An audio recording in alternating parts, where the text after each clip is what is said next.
Chapter 1. An Island Without a King. If you prefer to destroy my property, then stay.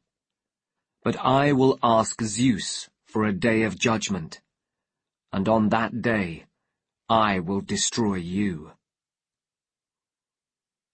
Odysseus's unlucky fate is causing me great sadness, said the goddess Athene to her father, the great god Zeus.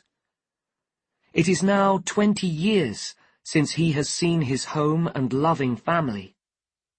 Zeus, Father, King of Kings, why are you doing nothing to help this man?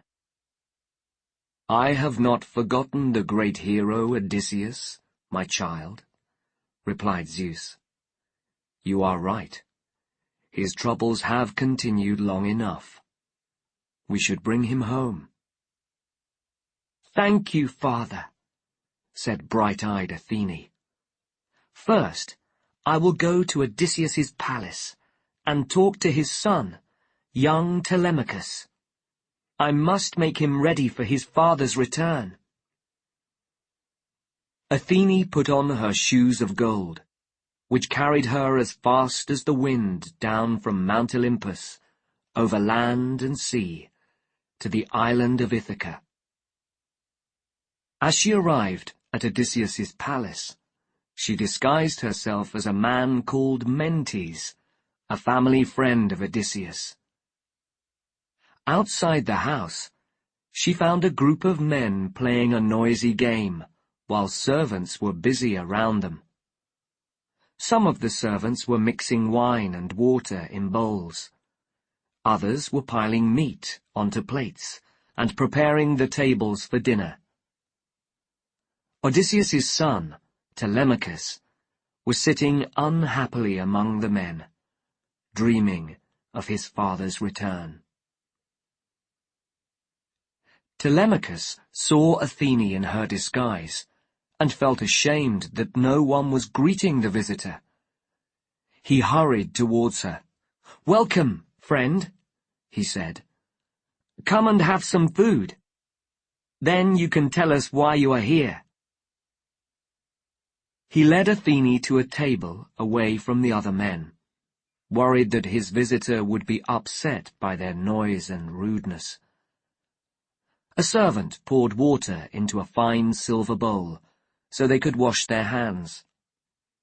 Then plates of bread and meat were brought, and their gold cups were filled with wine.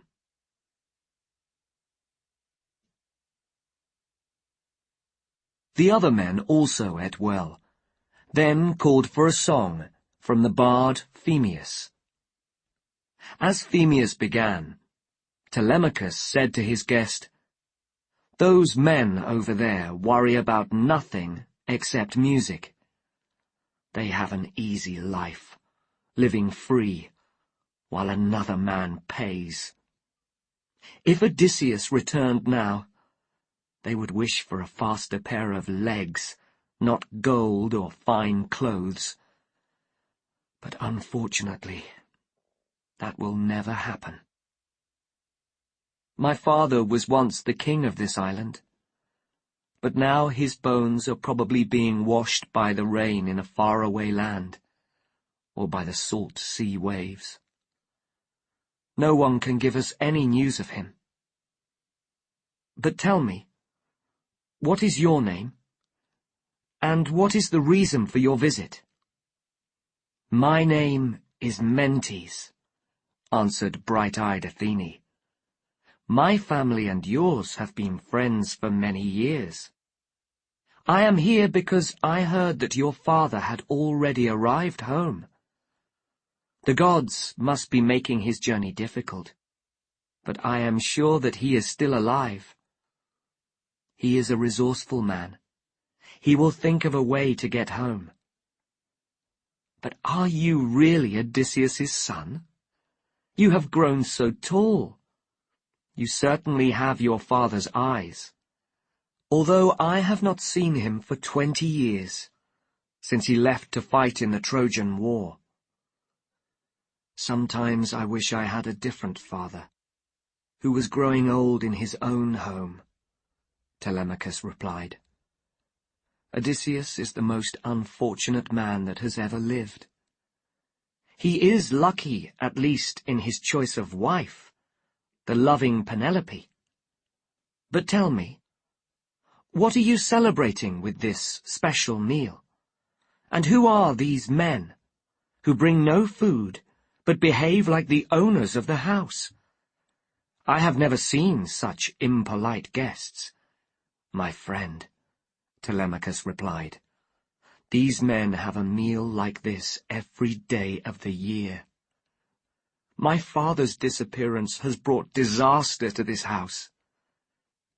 Many great heroes died in the Trojan War, but their sons are lucky. Their fathers left them a famous name. Odysseus was still alive at the end of the war, but he has left me only tears. These men have come from Ithaca and neighboring lands, hoping to marry my mother. She does not want to accept any of her suitors, but with no news of my father, she cannot refuse them all. They wait for her answer, eating and drinking until we are nearly ruined. How terrible, the goddess replied. They will die if your father ever finds them here. But while he is away, you must try to change the situation yourself. Here is my advice. Choose your best ship, hire a crew of 20 strong oarsmen, and go in search of news of your father. Someone may be able to tell you about him. Go to Pylos first, and question its king, wise Nestor. Then continue to King Menelaus in Sparta, since he was the last of the Greeks to reach home. If you hear that your father is alive, prepare yourself for another year with the suitors. But if you hear that he is dead, give your mother in marriage to another man, and end the suitors' stay in your house. You are not a child now. Act like a man, and your grandchildren's grandchildren will celebrate your name. But it is getting late. I must return to my ship, or my crew will start to worry. Think about my advice. Thank you, good Mentes, Telemachus said warmly. You have shown me the kindness of a father to his son. But will you not stay a little longer? Have a bath and relax.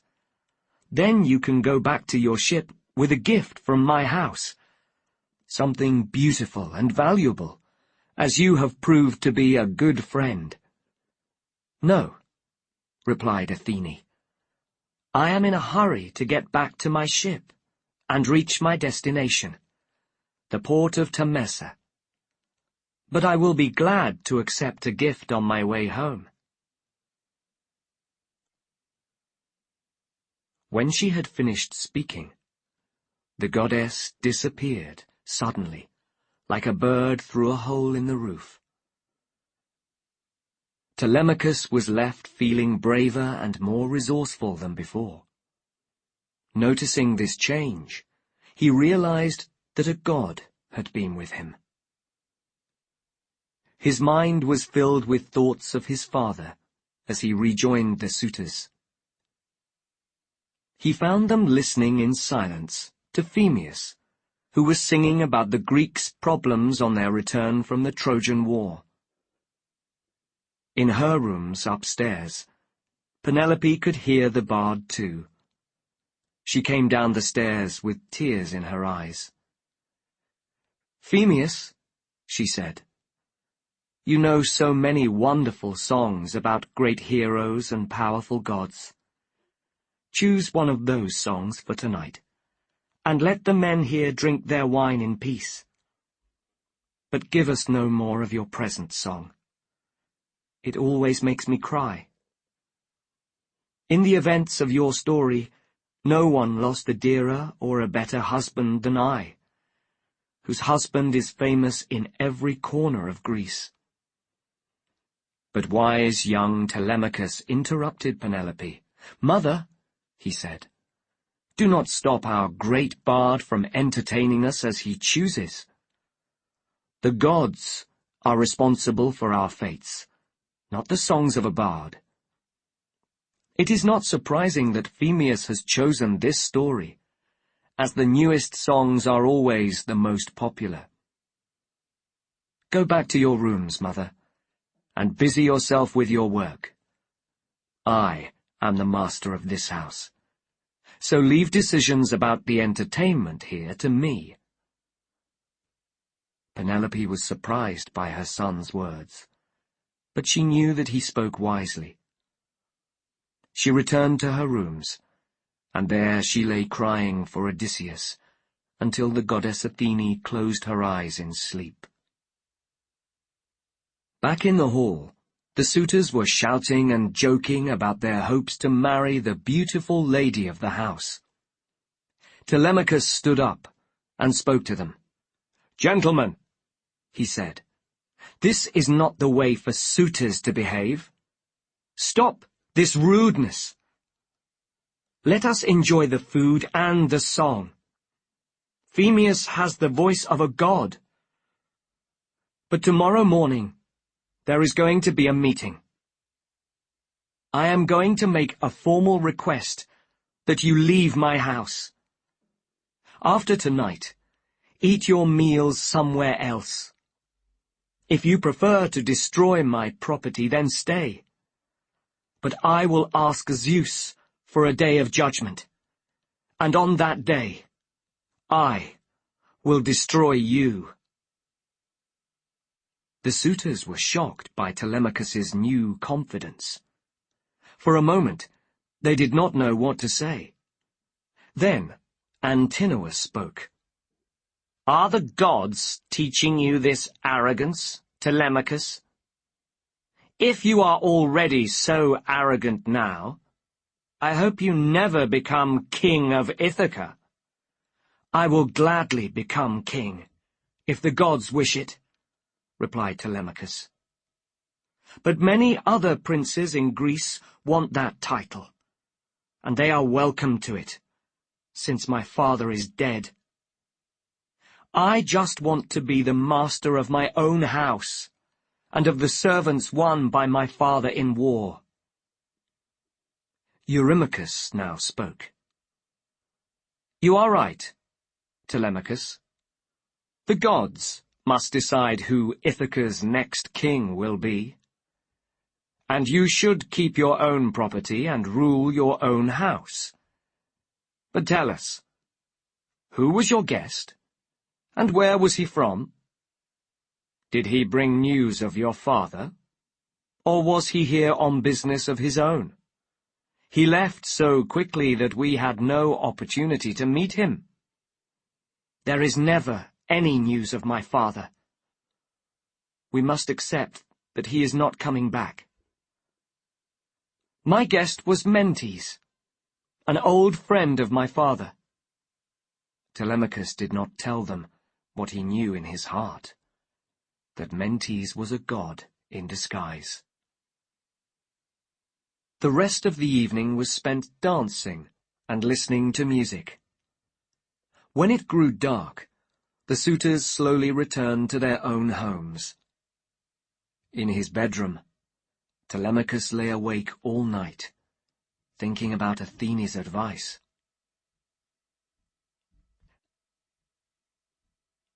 The next morning, he called the people of Ithaca to a meeting. When everyone was ready, Telemachus walked to the meeting place, with only 2 dogs as companions. He looked so proud and confident that everyone's eyes turned to him in admiration. The older men moved away, so that he could take his father's seat. Telemachus stood to address the people. "I called this meeting, gentlemen, to ask for your help. Great trouble has fallen on my house. First, I have lost my father, Odysseus. But worse than this, a second problem will soon ruin me. A group of suitors spend their days in our house, eating our animals and drinking our wine. Soon, all our property will be wasted. Some of the suitors are from the families of Ithaca. Some are even here among us now. Tell them to leave my mother alone. Or did you dislike my father Odysseus's treatment of you, and think that our house deserves these troubles? I would gladly fight all the suitors, if I had the strength. But I am one, and they are many. I cannot defend our house alone. As he spoke, his anger grew, and at the end of his speech, his eyes were wet with tears. Many people felt sorry for Telemachus. No one spoke, until Alcinois broke the silence. "What a speech, Telemachus," he said, "and what anger! You blame me and the other suitors for your troubles, but you are wrong. The fault is not ours, but your own mother's. For nearly 4 years, she has made us wait for her answer. She gives each of us a reason to hope for her hand in marriage. She makes promises in private messages, but she never keeps those promises. And then there was that shroud. I need to finish it before I marry again, she told us. It is to cover the body of Odysseus's father, Laertes, when he dies. It would be bad for my reputation if such a great lord had no shroud on his death. We decided to be patient and agree to her wishes. She worked on the shroud every day, but at night she undid all her work. For 3 years she tricked us in this way. In the end, one of her servants told us of her dishonesty, and we forced her to complete the shroud. But still, she has not chosen a husband. This is the suitor's answer, Telemachus. Tell your mother to stop her tricks. We will not leave your house in peace until she has made her choice and married one of us. I cannot force her to marry, while she still hopes for my father's return, replied Telemachus. If I did that, the anger of the gods would bring me even more disasters. Go and eat your meals somewhere else. If you stay, the gods will surely punish you for your unlawful behavior.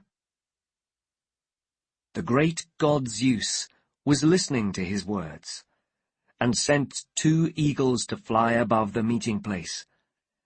In the sky, the birds attacked each other, biting each other's faces and necks, before flying away over the town. The people stared at the birds, asking themselves what this sign from the gods meant. Halitherses, a wise old man, skilled in prophecy, spoke first. People of Ithaca, and suitors too, hear my words. Odysseus will not be absent much longer, and his return will bring a violent end to the lives of these arrogant suitors. This will be a disaster for many of us on Ithaca. We must stop the suitors before it is too late. Or even better, the suitors should stop their bad behavior themselves. The suitor Eurymachus stood to reply. Go home, old man, he laughed. Tell your stories to your children, and leave us to understand the signs of the gods But now I will make a prophecy. If you say anything more about Odysseus's return or disaster for the suitors, you, yourself, will meet a violent end. And this is my advice to Telemachus. He should order his mother to choose a husband. Until she does this, the suitors will never leave. We are afraid of no one, and certainly not of Telemachus and his brave words. Mentor, an old friend of Odysseus, spoke now. People of Ithaca, do you care nothing for Odysseus, who ruled you with the love of a father? Why should a king aim to be fair and kind to his people if this is your repayment? The suitors are few and you are many, but you sit here in silence and say nothing to criticize their shocking behavior. The suitors shouted over Mentor's words, but Telemachus silenced them. Eurymachus, and you other suitors, he said, I will say no more. The gods and the people of Ithaca have heard my request. But now I need a fast ship and a crew of 20 strong men. I am going to Pylos and Sparta to ask for news of my father. If I hear that he is alive, I will wait 1 more year. But if I hear that he is dead, I will give my mother in marriage to a new husband. The suitors laughed at his plan, saying that he would never even find a crew. And so the meeting ended. Telemachus went to the seashore to think. Athene came to him there, this time disguised as his father's Ithacan friend, Mentor. Do not worry about the suitors, she said. They are fools. The resourceful son of a resourceful father has nothing to fear from them. I myself will be your companion on your journey. Go back to your house and get food and wine, while I find you a ship and a crew. Telemachus returned to his house, where he found the suitors preparing for another great dinner. With a laugh, Alcinois ran up to him. "Come and eat with us," he called, "and later I will help you find a ship for your journey." "I will make my own arrangements for a ship, and for a nasty end for you suitors, too," replied Telemachus. Hearing this, all the suitors started shouting. "He is planning to bring back an army from Pylos to cut our throats," laughed one. "Perhaps he will buy some poison to put in our wine bowl," cried another. "Or he may get lost at sea like his father. Oh, how sad that would be! We would have so much trouble sharing his property between us all," added a third. Telemachus let them talk. He went downstairs and unlocked a room full of his father's treasure. There were piles of gold and silver, clothes, and jars of oil and wine. Everything was being kept safe for Odysseus's return by his loyal servant Eurycleia. Odysseus's father, Laertes, had bought Eurycleia when she was still a girl, for the price of 20 cows. She had looked after both Odysseus and Telemachus when they were babies, and no one loved them more than she did. Calling the old woman now to the room, Telemachus said, "Please could you get 12 jars of fine wine for me, and plenty of food, but do not tell anyone. I will come and collect it this evening, when my mother has gone upstairs for the night. I am going to Pylos and Sparta to ask for news of my father." There were tears in Euryclea's eyes as she replied, "Dear child, no. The suitors will find a way to murder you on your journey, and share all this wealth between them. Stay here, at home with your mother, where you belong. Do not go looking for trouble on the stormy seas." "Please do not worry, Euryclea," answered Telemachus. "I have the gods on my side. But promise me that you will not tell my mother that I have gone. We do not want to upset her for no reason." Euryclea promised to keep his secret, and started organizing the food and drink. Telemachus went back upstairs to the hall and rejoined the suitors. At the same time, Athene was going round the town disguised as Telemachus, choosing 20 strong men for the ship's crew. She had already borrowed a ship from an Ithacan man called Neumann. When the ship and crew were ready, she returned to Odysseus's palace and made the suitors sleepy. They soon found that they could not keep their eyes open, so one after the other they went to bed. Athene took on the appearance of Mentor again, and went to find Telemachus. "Come," she said to him. 20 companions are sitting at their oars, waiting to start their journey. Let us not delay." Telemachus followed Athene to the ship. The food and wine was carried on board, and soon they were at sea.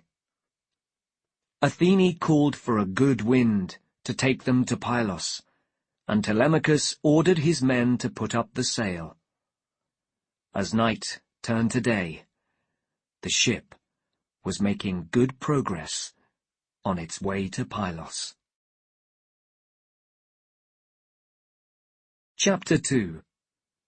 Telemachus's Travels.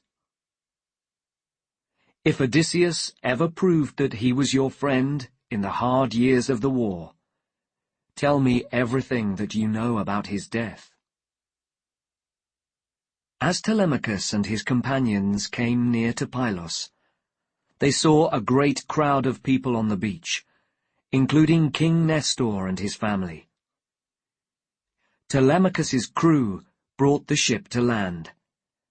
Then they all followed Athene, who was still disguised as Mentor, onto the shore.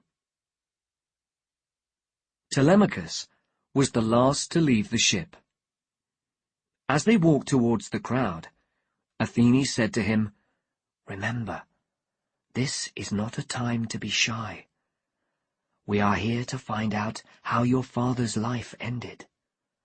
Go then, and ask Nestor confidently if he has any news." "But I will be embarrassed talking in public to Nestor," Telemachus replied. "He is so much older than me, and so famous. I have no experience of public life. How should I speak to him?" "Do not worry," Athene advised. "When your own words fail you, the gods will help. They are looking kindly on this journey of yours." When they reached the crowd, they were greeted warmly by Nestor and his family, who had just made a sacrifice to the sea god Poseidon. The king's son, Pisistratus, offered them some meat from the sacrificed cows, and servants poured them some wine. After they had finished the wonderful food, Nestor spoke. "Who are you, friends? And where have you come from? What is your business here in Pylos?" Athene gave Telemachus the confidence to reply. "Nestor, son of Neleus, great hero of the Greeks, we are from the island of Ithaca. I have come here looking for news of my father, long-suffering Odysseus. It is said that he fought by your side until the end of the Trojan War, but he has never come home, and no one can tell us when or where he died."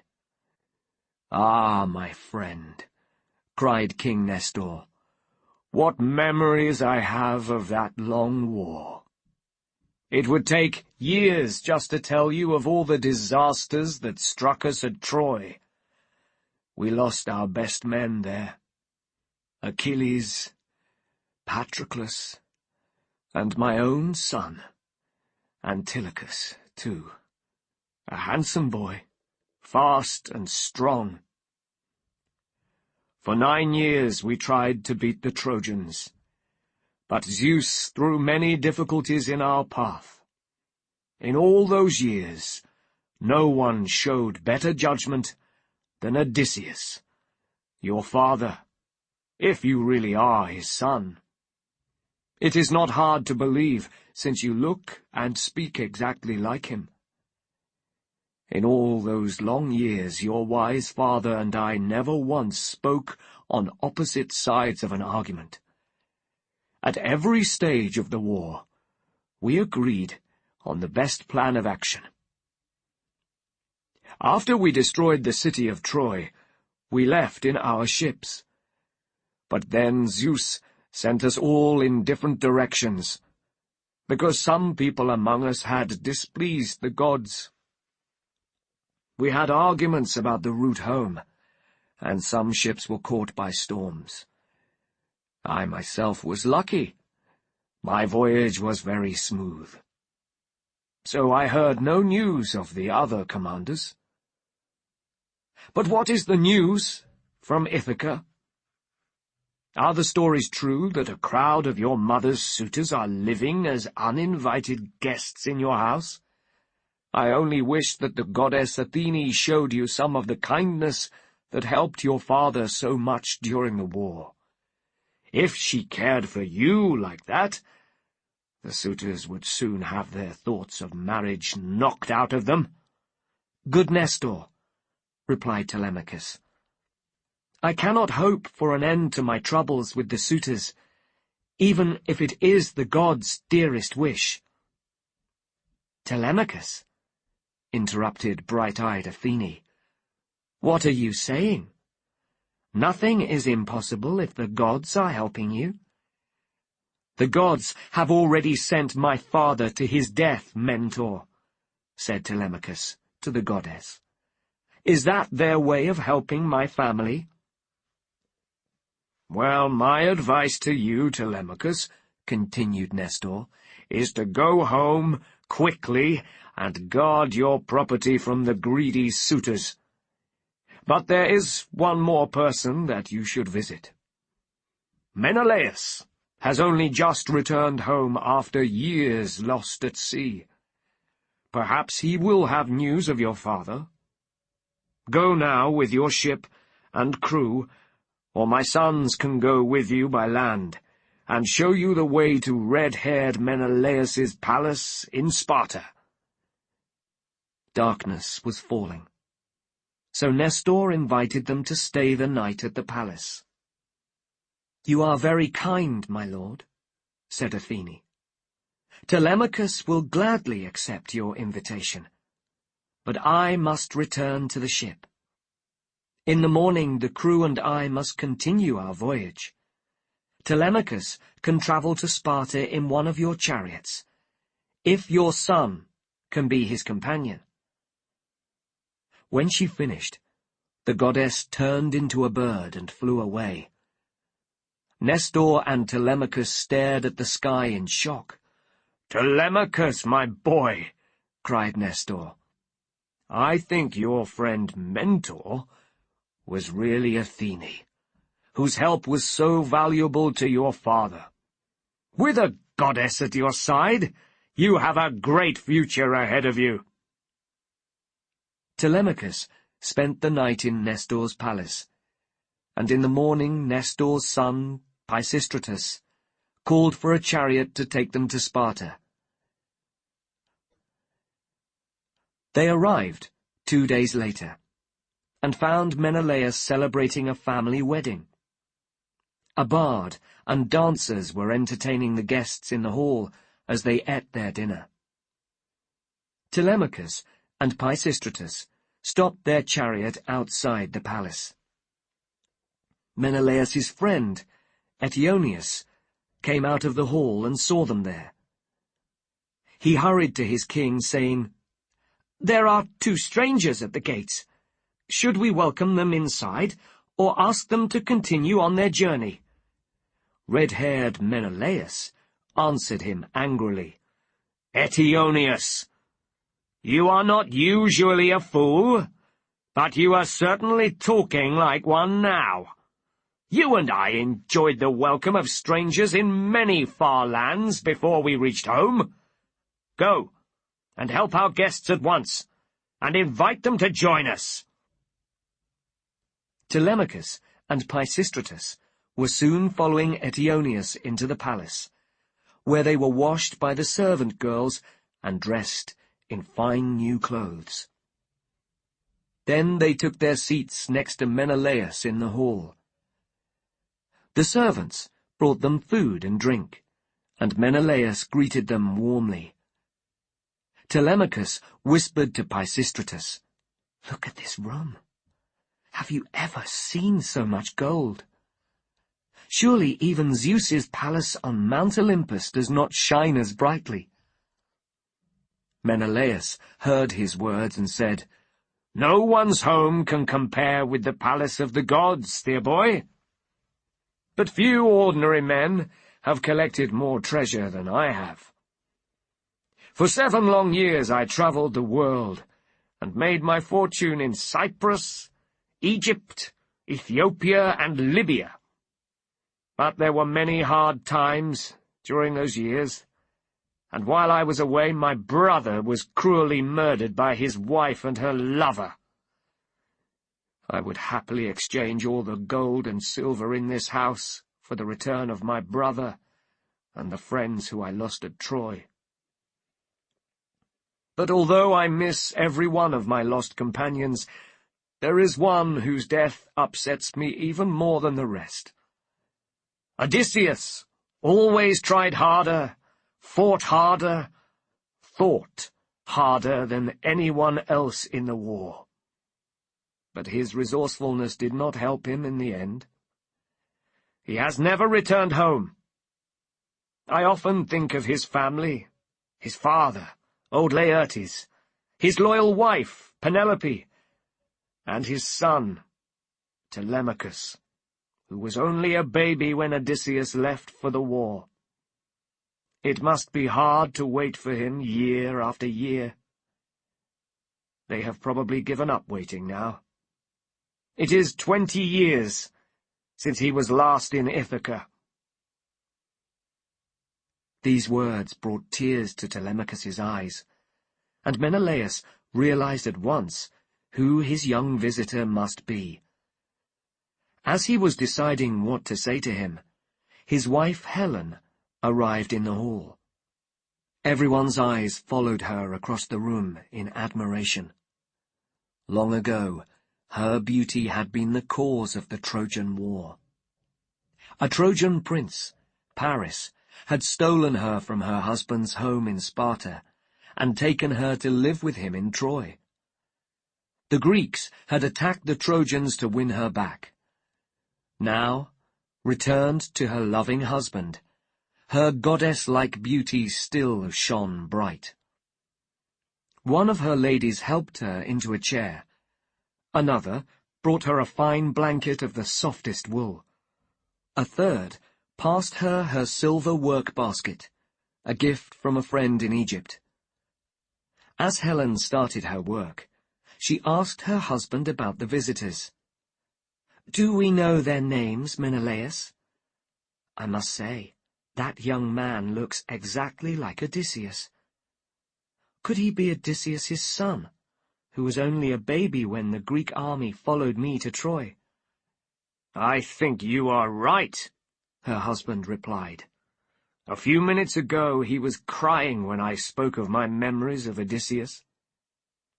Pisistratus now spoke. "Menelaus, great king, you have guessed rightly. My friend here is Odysseus' son, Telemachus, and I am Pisistratus, son of Nestor. Because Telemachus is shy in the company of great men like yourself, my father asked me to be his companion here. Well, he is a very welcome visitor, cried Menelaus. I had hoped to build his father a home near mine, so that we could meet regularly and continue to be friends. But a jealous god has robbed me of this happy future. Everyone's eyes filled with tears. For some time they were silent, lost in their own unhappy thoughts, until Pisistratus said, "The dead deserve our tears, but this is meant to be a wedding celebration. Let us talk of happier subjects." "Wise words, Pisistratus," replied Menelaus. "You have your father's good sense."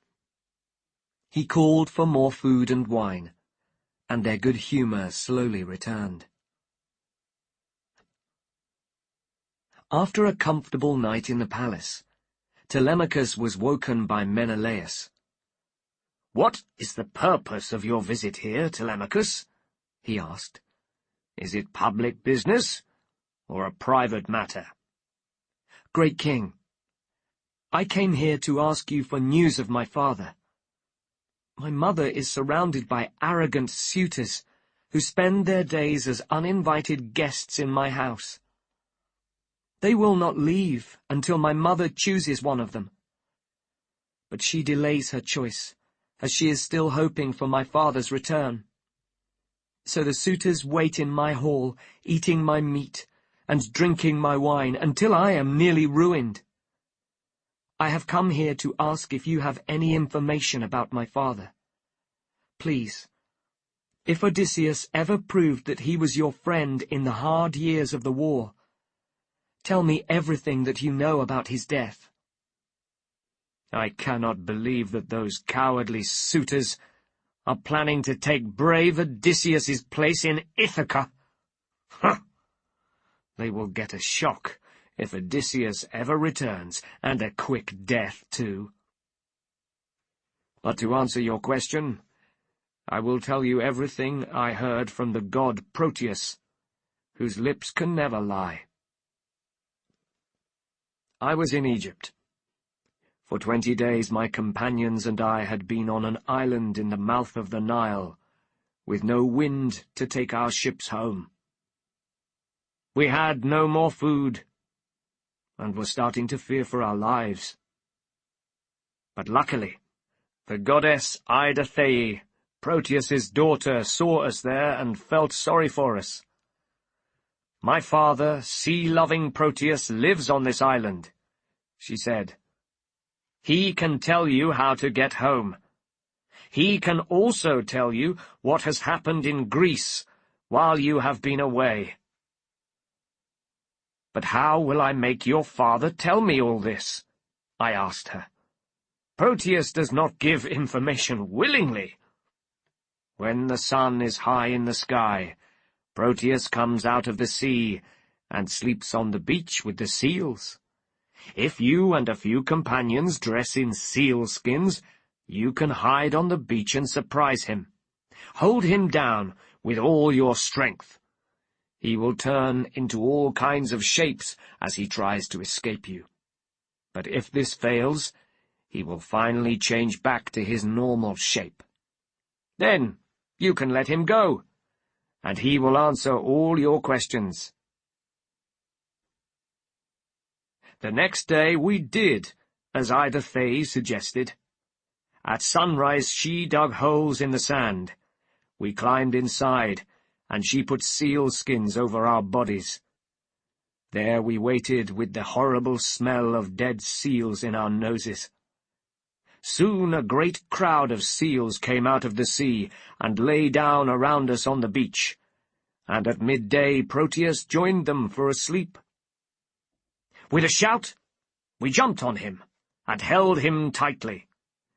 Immediately he started turning into different kinds of animal, then into water, and into a tree, but he could not escape us. Finally, he changed back into his normal shape, and I said to him, "Are you going to change shape all day, or will you tell us what we need to know? We have been unable to leave this island for 20 days. What can we do to get home?" "You did not sacrifice to the gods before you started your voyage," Proteus said. "So now they are angry with you.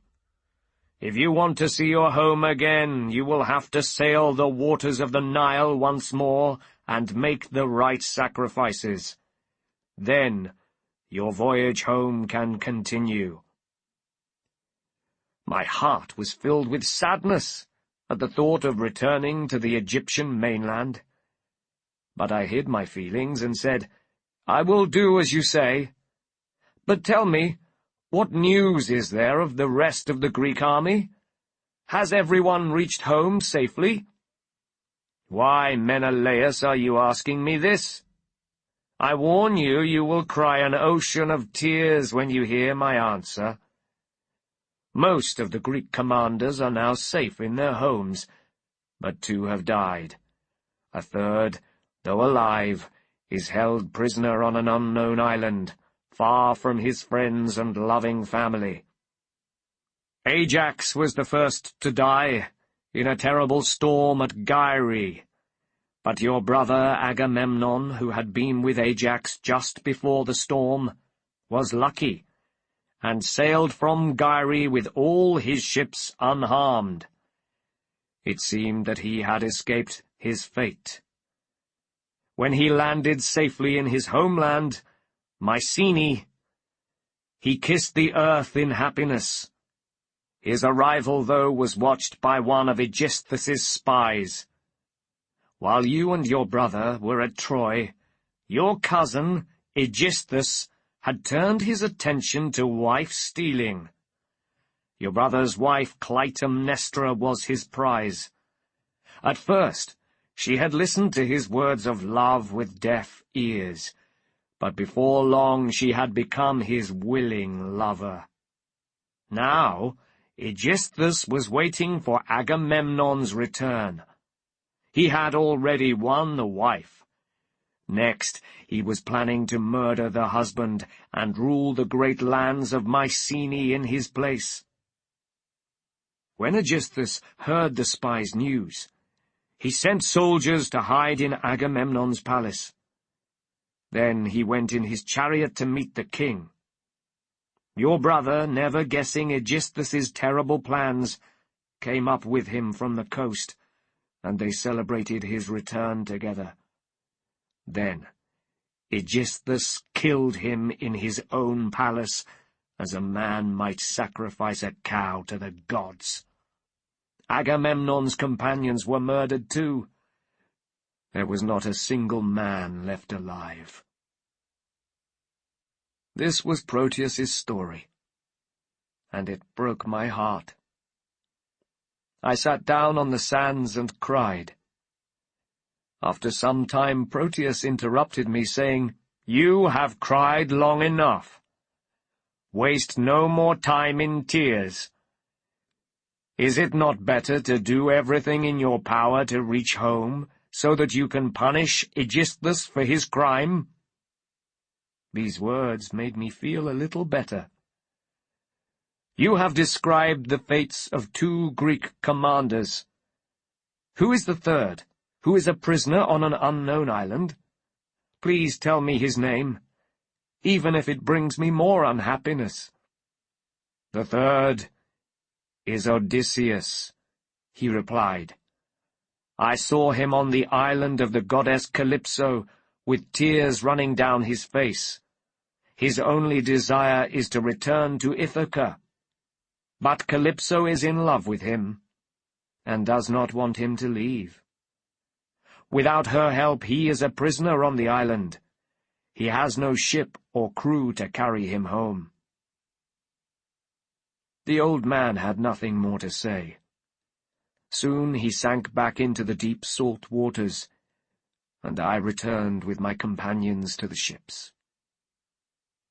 The next day we sailed back to the Egyptian mainland, and there we made the right sacrifices to the gods. We also built a great mound of earth, so that the name of Agamemnon would live in that far land forever. In front of Odysseus's palace, the suitors were sitting and joking as usual. Neumann came to Alcinois and handsome Eurymachus. "Do you know when Telemachus is expected home from Pylos? He went in my ship, and I need it for a voyage to my farm on Elis." "Pylos?" cried Alcinois. "I thought he was up in the hills of Ithaca with his pigs and his sheep." "Yes, we all thought that," agreed Eurymachus. "Neumann, tell us exactly what you know." "He left several days ago, and his crew were the best young men on Ithaca, after ourselves. Mentor went as his captain.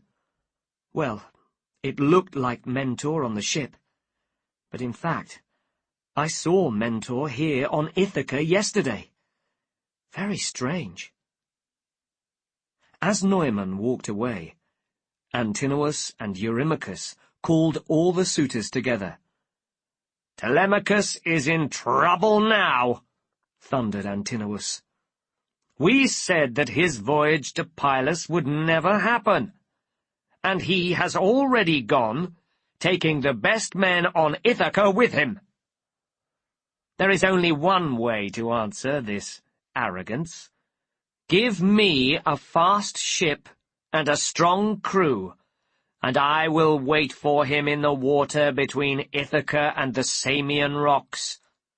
His voyage to find his father is going to end in blood."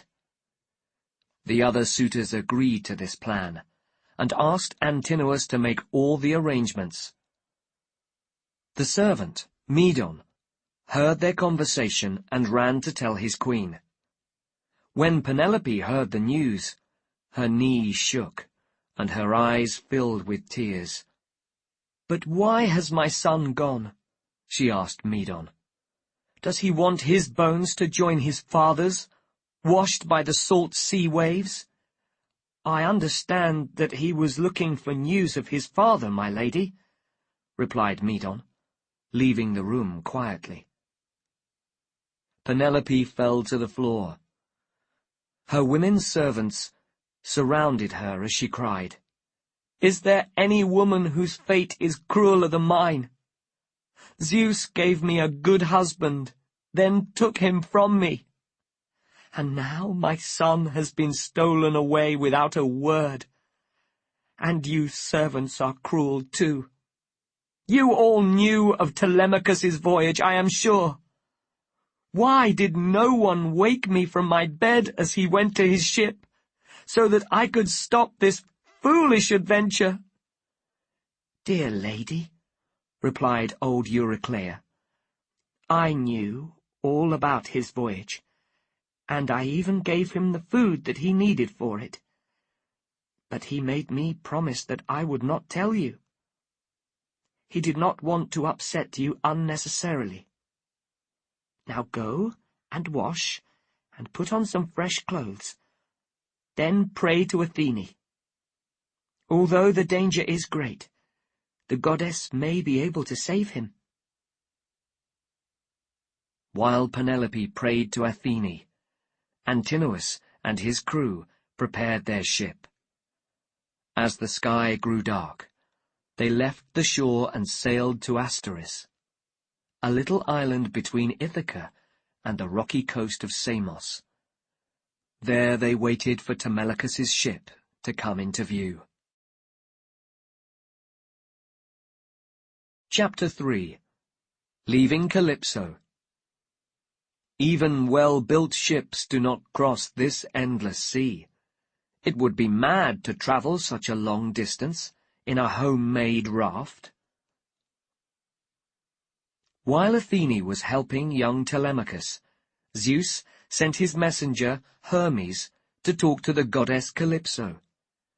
For many years, Odysseus had been an unwilling guest on Calypso's island.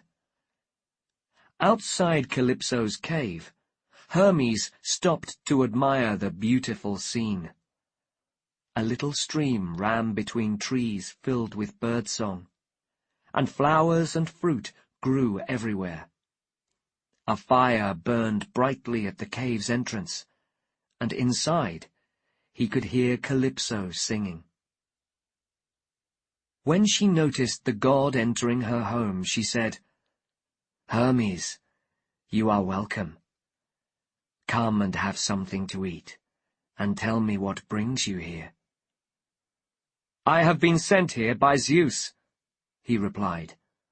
"I had no wish to make this long journey, across endless, empty sea with no cities or people on the way. But no one can refuse the orders of Zeus. This is Zeus's message. It is not Odysseus's fate to end his days on your island, so send him on his way without delay. He must continue his voyage to Ithaca." Calypso's body shook with sadness. Zeus is so unfair. He himself is allowed any number of human girlfriends. But if a goddess finds love with a human, he ends her happiness immediately. I saved Odysseus from death after his ship was destroyed in a storm.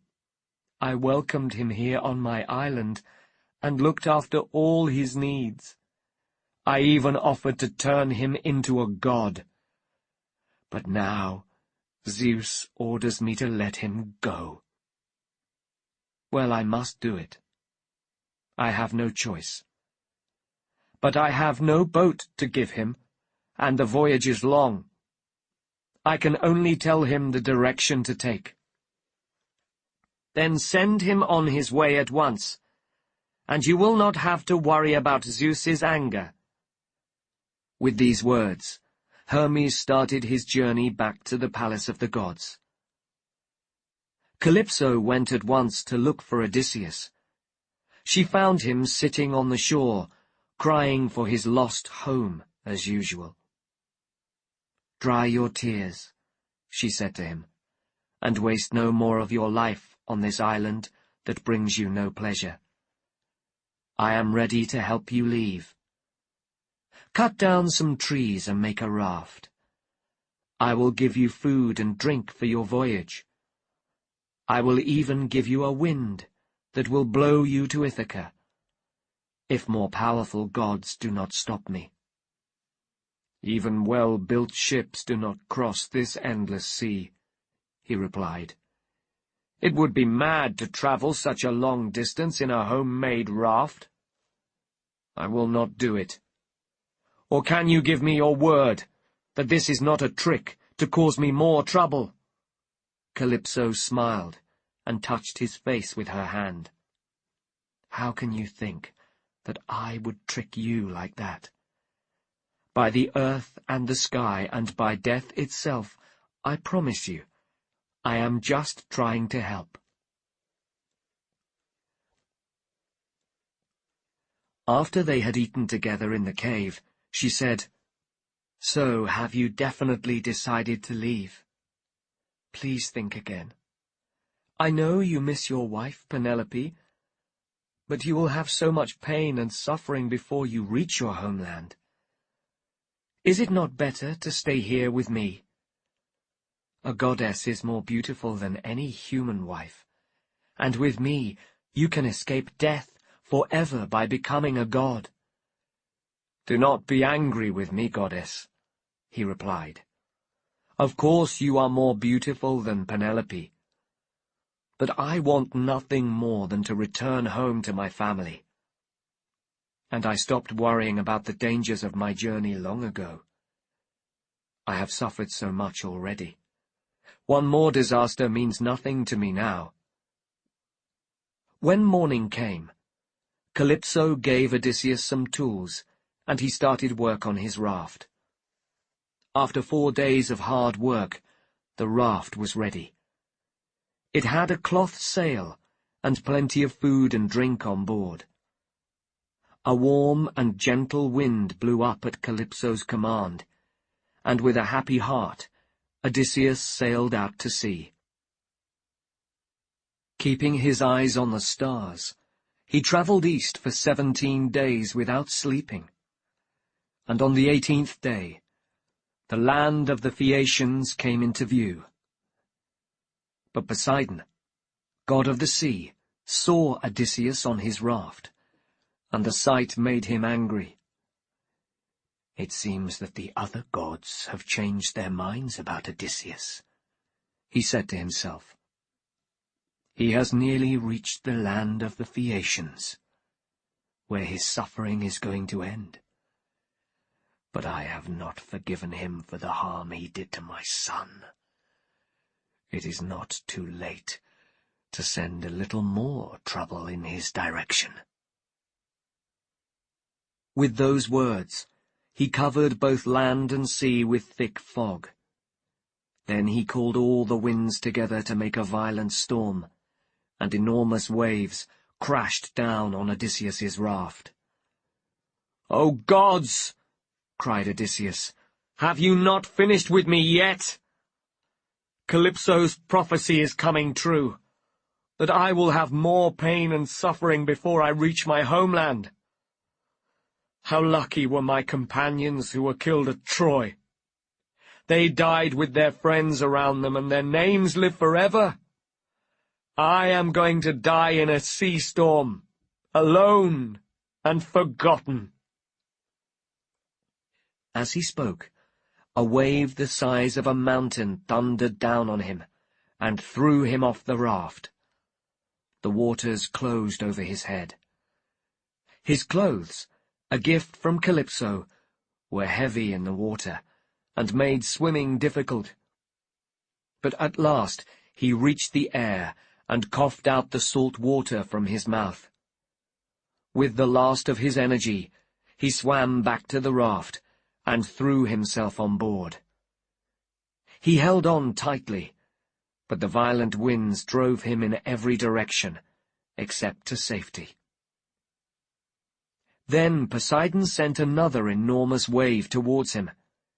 For a second or two it hung above his head. Then it crashed violently down on the raft, throwing the wood in all directions. Odysseus held on to a piece of wood, kicked off his clothes, and bravely started swimming.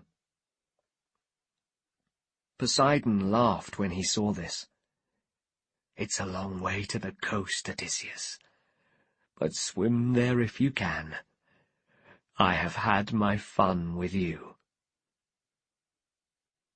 Athene now sent the south, east, and west winds back to bed. She calmed the north wind, so it could blow Odysseus gently towards the land of the Phaeacians. For 2 days and 2 nights he swam. Time after time he thought he would die. But on the 3rd day a wave lifted him a little, and he saw that land was near. He felt like a child who learns that his father, after suffering from a long and painful illness, has been cured. Odysseus felt a similar happiness when he saw the welcome sight of hills and trees.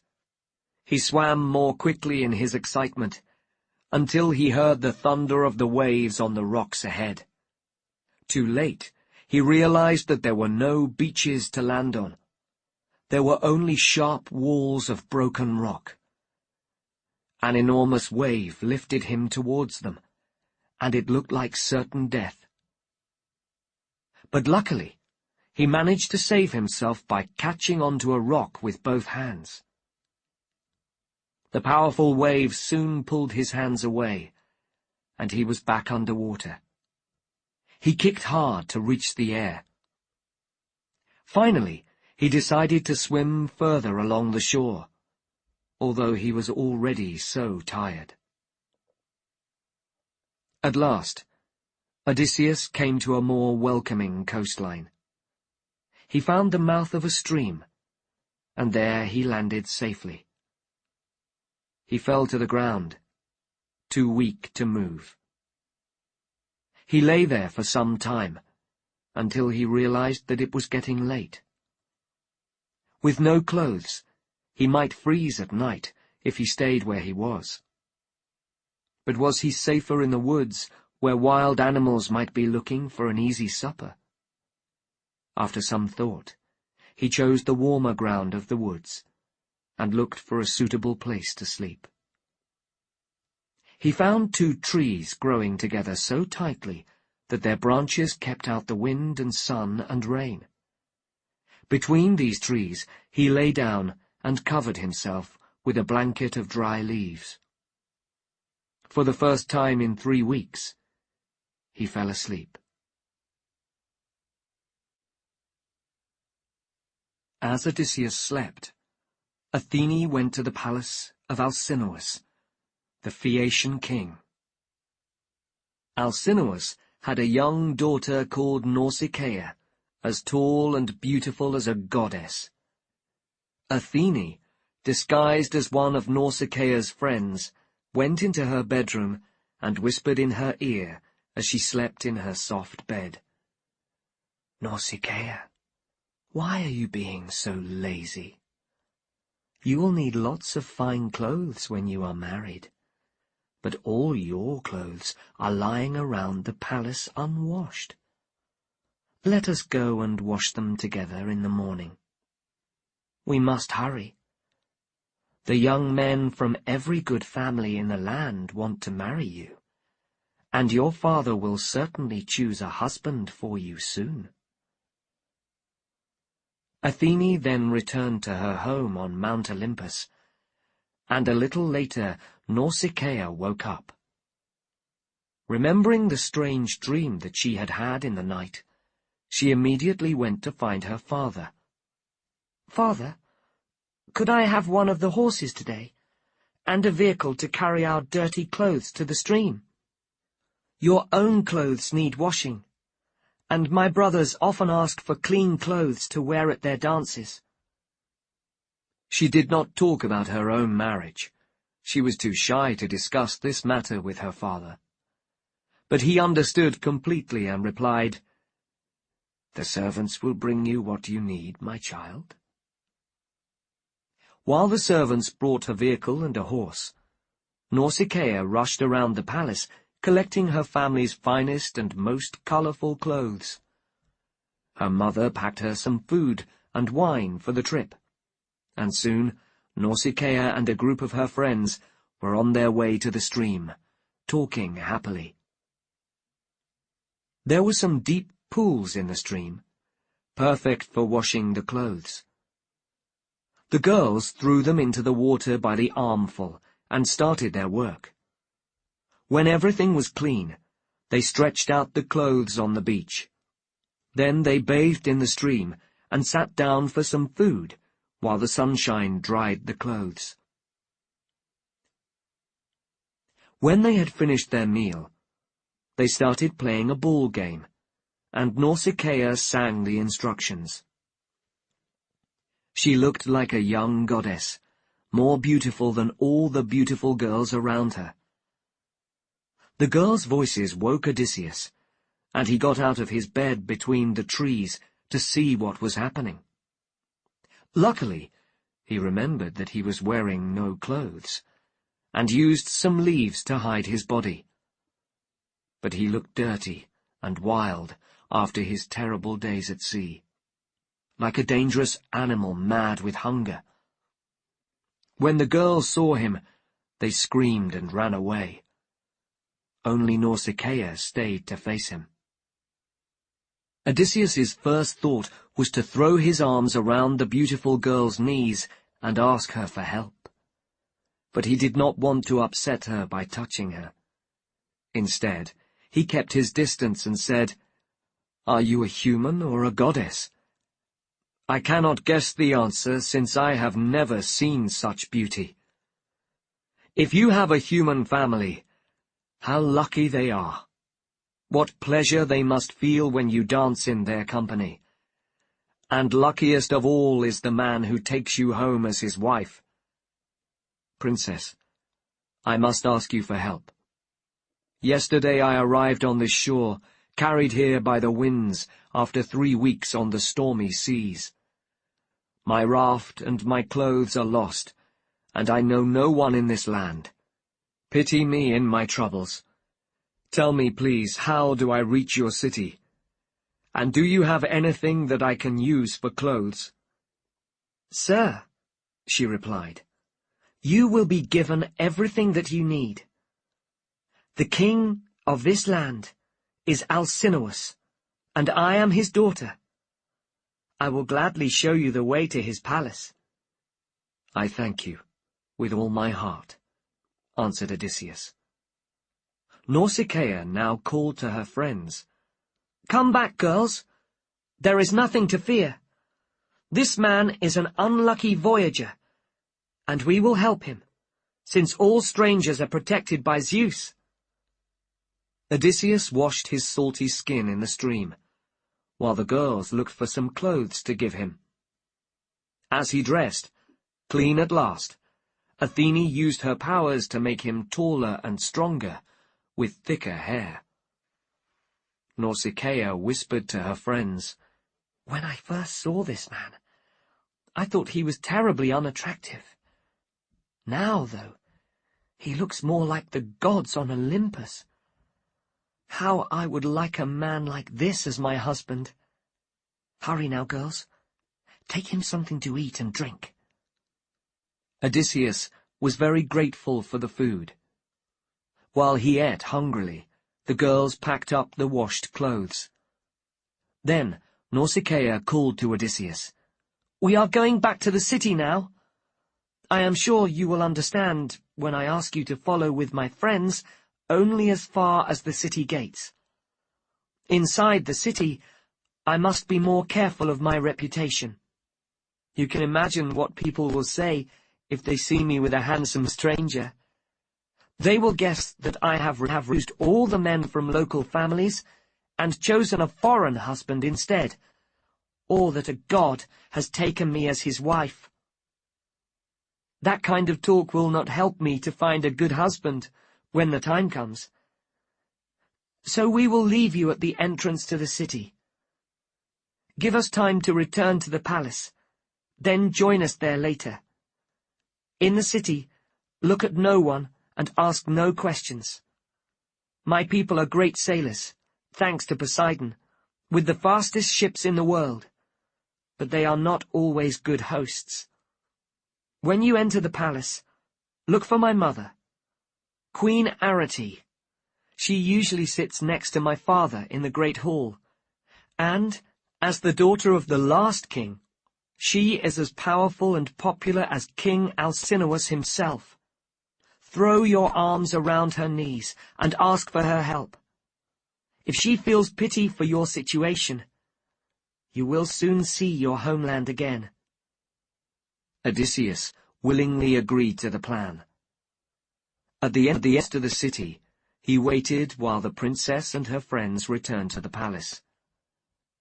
Athene threw a magic fog over him, so that no one could see him as he walked through the city. When he reached the gates of the palace, he was almost blinded by the shining sight that met his eyes.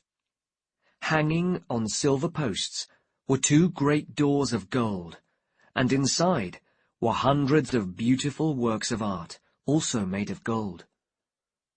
Around the palace was a brightly colored garden full of tall fruit trees. Still protected by Athene's magic fog, he entered the palace. He found the great hall, and walked unseen past a long table of Phaeacians eating dinner. When he got to Queen Arete's seat, he threw his arms round her knees, and at the same moment Athene lifted the fog from his shoulders. Everyone in the room looked at him in shock. Chapter 4. With the Phaeacians. I can think of no better companion for my daughter. I would give you a house and great treasures, if you were willing to stay here as her husband. Arete, great queen, said Odysseus. "I am here to ask you and your royal husband for help. I pray that the gods give your family good fortune and great happiness. For myself, my dearest wish is to return to my home across the seas, after all the disasters that I have suffered." No one spoke, and Odysseus sat down on the floor by the fire. At last, the silence was broken by an older Phaeacian man named Alcinois. "My king, it is not right to let this man sit on the floor. Offer him one of our silver chairs to sit on, and ask the servants to bring him some wine. We should pray to Zeus, protector of strangers." Alcinois did as Alcinois suggested, giving Odysseus the seat where his favourite son usually sat. When Odysseus had had food and drink, Alcinois said, "Phaeacians, we have eaten well. Now it is time for you to return to your homes for the night. In the morning, we will decide how to arrange this stranger's safe return to his homeland." The Phaeacian guests left the room. While the servants cleared the tables, Arete looked more closely at Odysseus and recognized the clothes that he was wearing. She herself had made them, with her lady's help. "Sir," she said, "who are you? And who gave you those clothes? Did you say that you have come here from across the sea? Great Queen, it would be boring for you to listen to all my troubles, as the gods have sent me so many. But I will tell you this. I have come from an island far out to sea, the home of the goddess Calypso. Before that, I was travelling with my companions, but they all died when Zeus destroyed our ship. Only I managed to stay alive, by holding on to a piece of the broken ship until the winds blew me to Calypso's shore. For 7 years she tried to win my love, and for all that time I was an unhappy prisoner on her island. But finally she allowed me to leave. I made a raft and sailed safely until I caught sight of the mountains here in Phaeacian lands. But then Poseidon sent a storm to destroy my raft, and I nearly lost my life many times as I swam to your shore. I slept near the coast, and in the morning I was woken by your daughter and her friends. I asked her for help, and she gave me these clothes. You should be proud of her. She has the beauty of a goddess, and the good sense, too." "She made one mistake," said Alcinois. "Why did she not bring you home with her friends?" "Do not blame your daughter, great king," replied Odysseus. "She wanted me to follow her. It was my decision to stay behind, fearing that you would not like a stranger as your daughter's companion. My friend?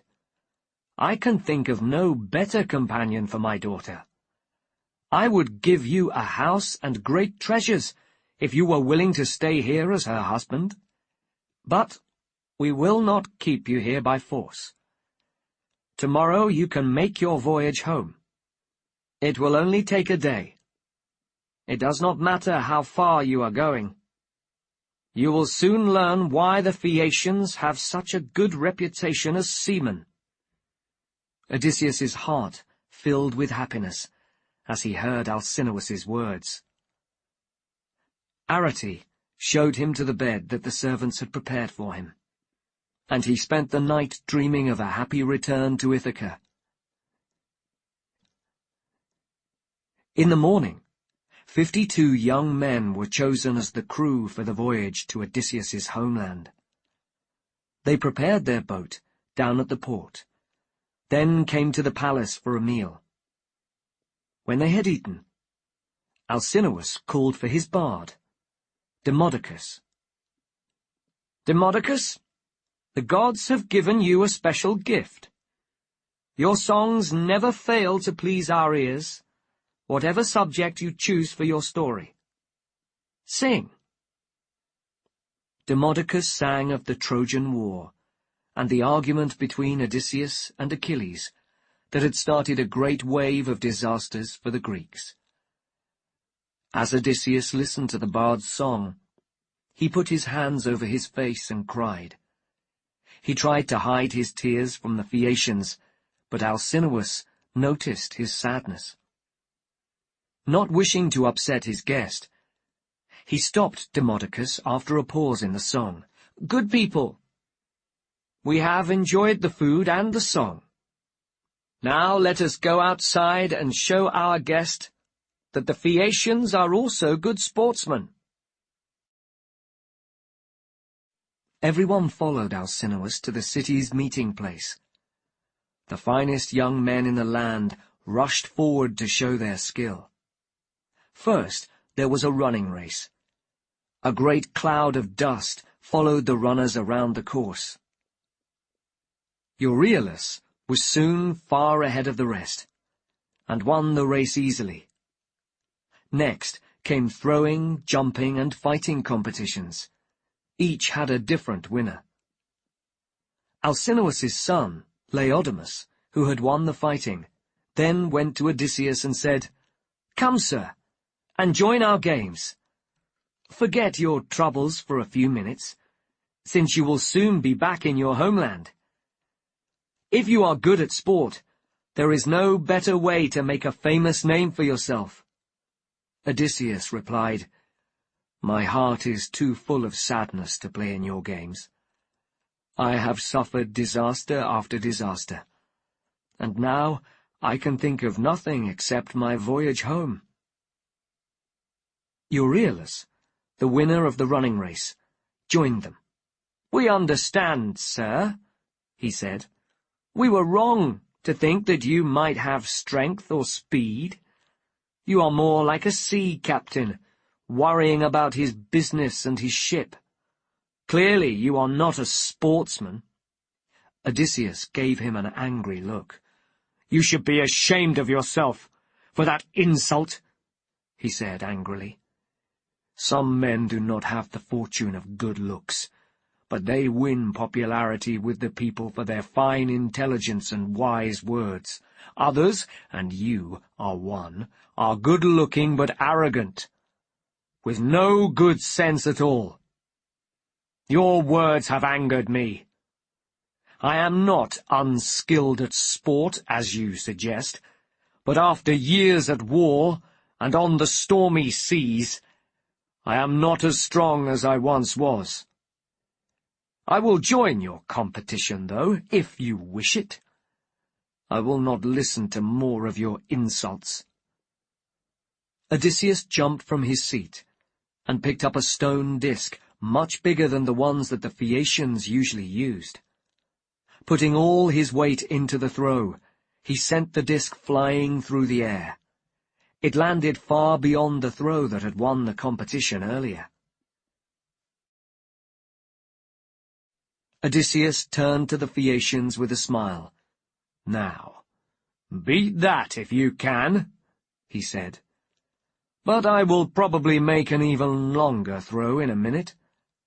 You said that you wanted a competition. Well, I am happy to beat you in a fight, or with a bow and arrow. I am confident that I can win at anything except running. I am weak after my days at sea, and a younger man would probably be faster on his legs." "My friend," said King Alcinois, "I do not blame you for your anger. Euryalus was wrong to speak to you as he did. But let us forget the games. When you are at home with your wife and children, I want you to tell them of our special Phaeacian skills. We are not the world's greatest fighters or throwers, but we can run fast, and we are excellent seamen. We are also very proud of the fine food, music, and dance at our dinners, and of our wonderful hot baths and comfortable beds. So come, Forget the games, and let our dancers perform for you. And later, our bard Demodocus can entertain us with his songs."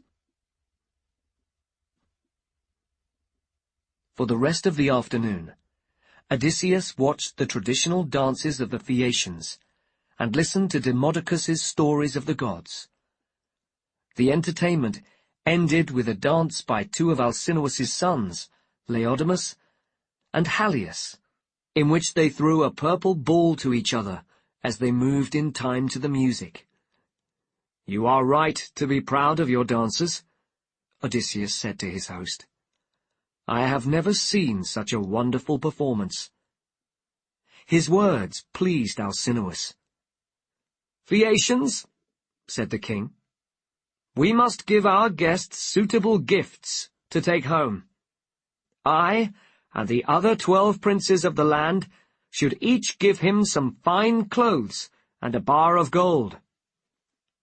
And Euryalus should add his own gift, too, to apologize for his rudeness at the games."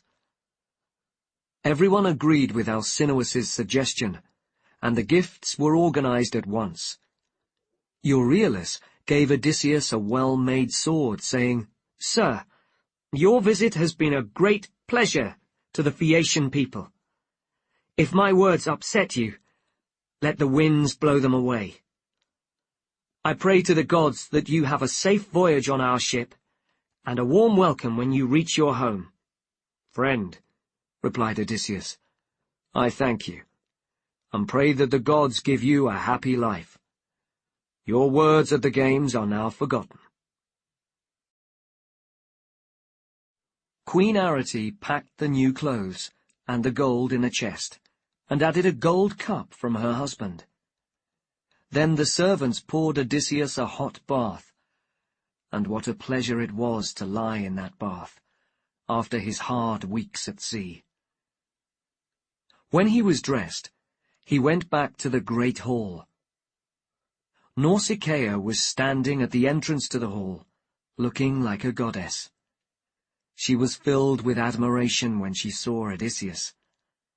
"Good luck, my friend," she said.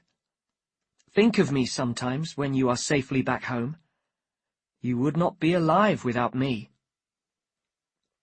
"Princess Nausicaa," replied Odysseus, "I pray that Zeus will soon let me see my home again. If he does, I will always remember you." With these words, he entered the hall, and took his seat next to King Alcinois at dinner.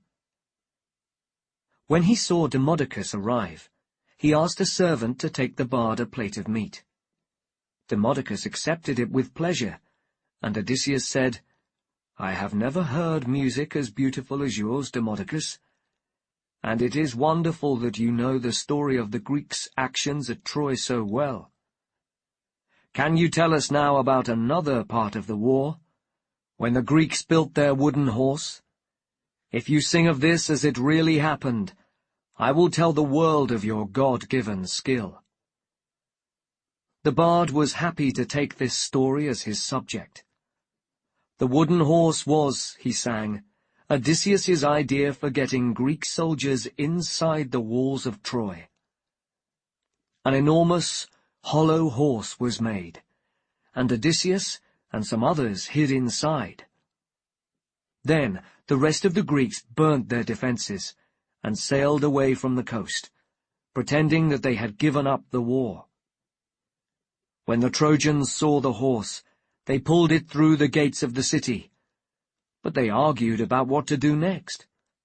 Some wanted to throw it off a hillside and break it on the rocks below, but others wanted to keep it as a great gift to the gods. In the end, the horse was left untouched. That night, Odysseus and his friends climbed out of the horse and opened the city gates to their army outside. Greek soldiers poured through the gates to destroy the city. They ran through the steep streets, leaving death behind them, while Odysseus and Menelaus had the fight of their lives against the son of the Trojan king.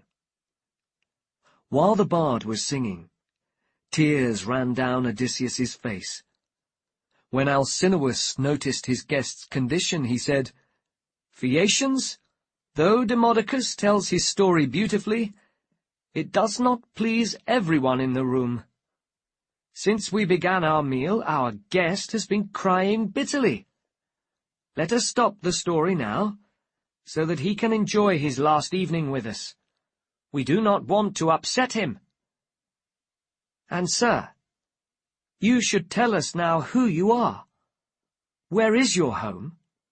Our seamen will need to know where to take you. And tell us about your life and your travels. What places have you visited? What sights have you seen? And explain why our bard's stories of the Trojan War cause you so much unhappiness. Did you know someone who died at Troy? Did you lose a good friend? Or someone from your family?"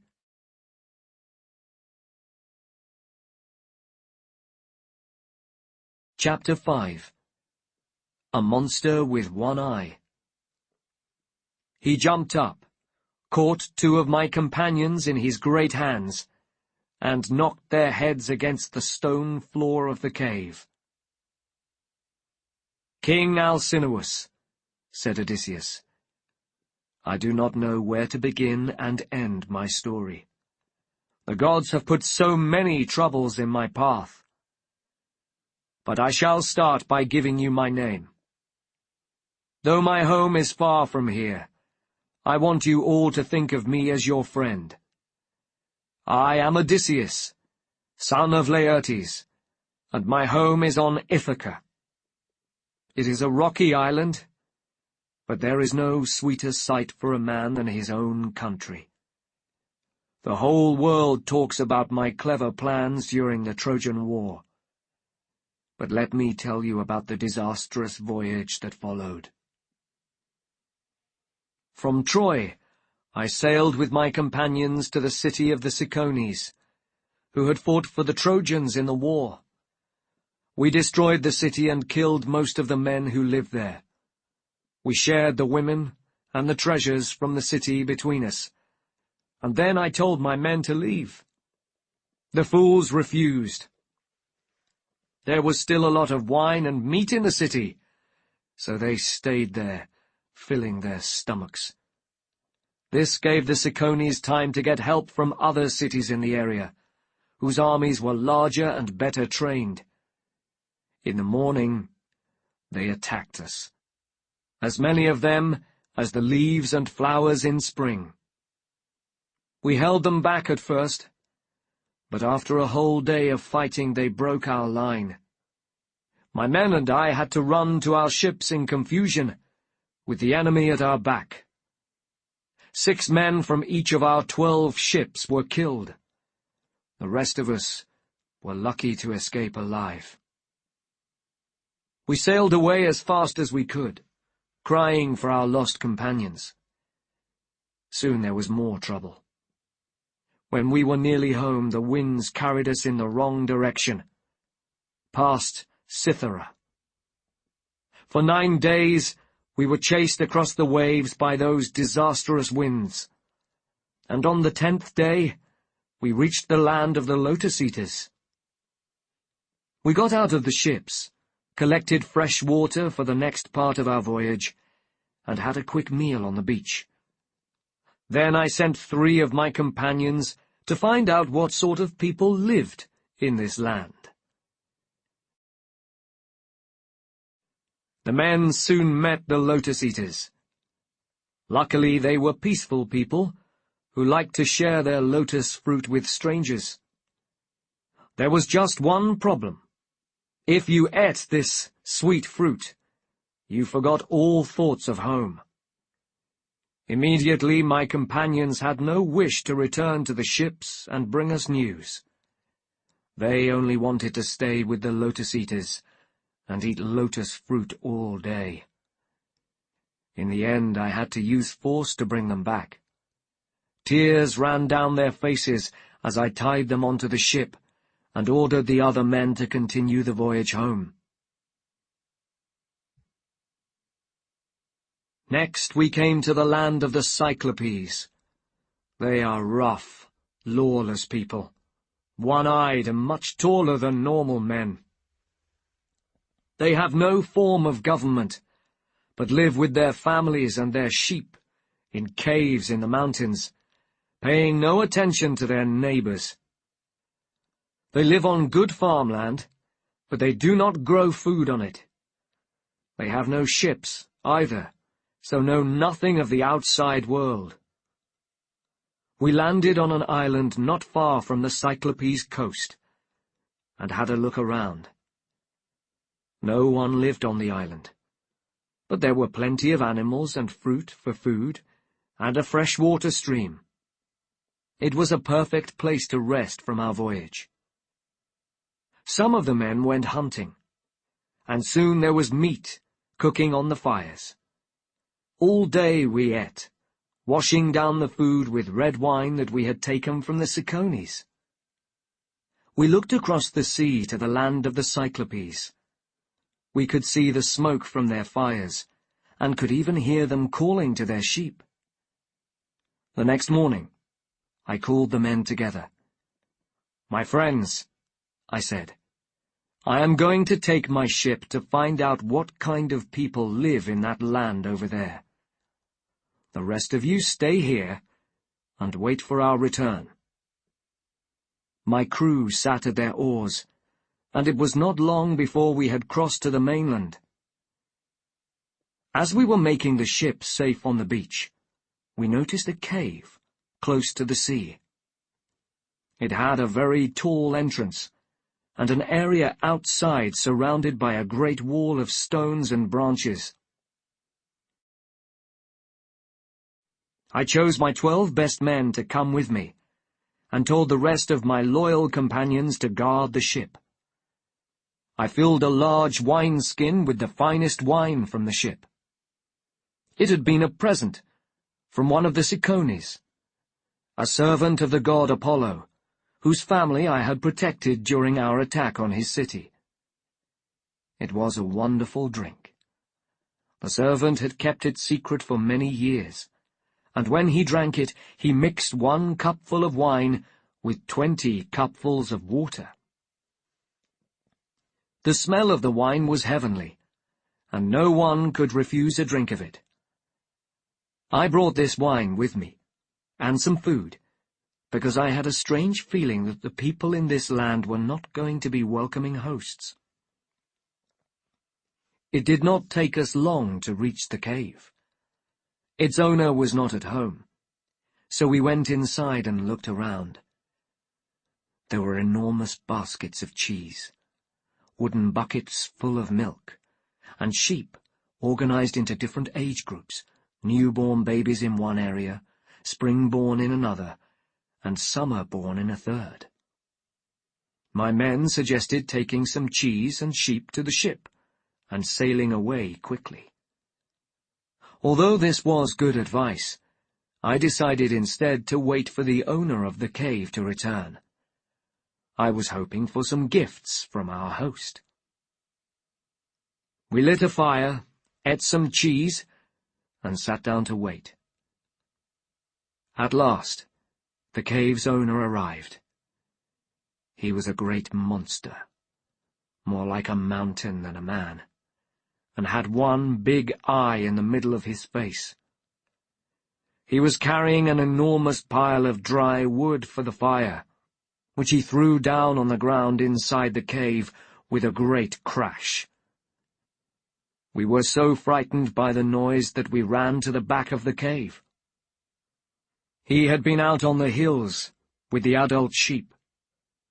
Now he drove some of the sheep into the cave for milking, and left the others in the walled area outside. Then he closed the entrance with an enormous stone, too big for 20 horses to pull. He milked his sheep, then put each mother with her young. He used some of the milk for cheese, and left the rest in a bucket to drink with supper. When he had finished his work, he lit the fire again. That was the moment when he saw us. "Strangers," he cried. "Who are you? Where are you from? And why have you come to these shores?"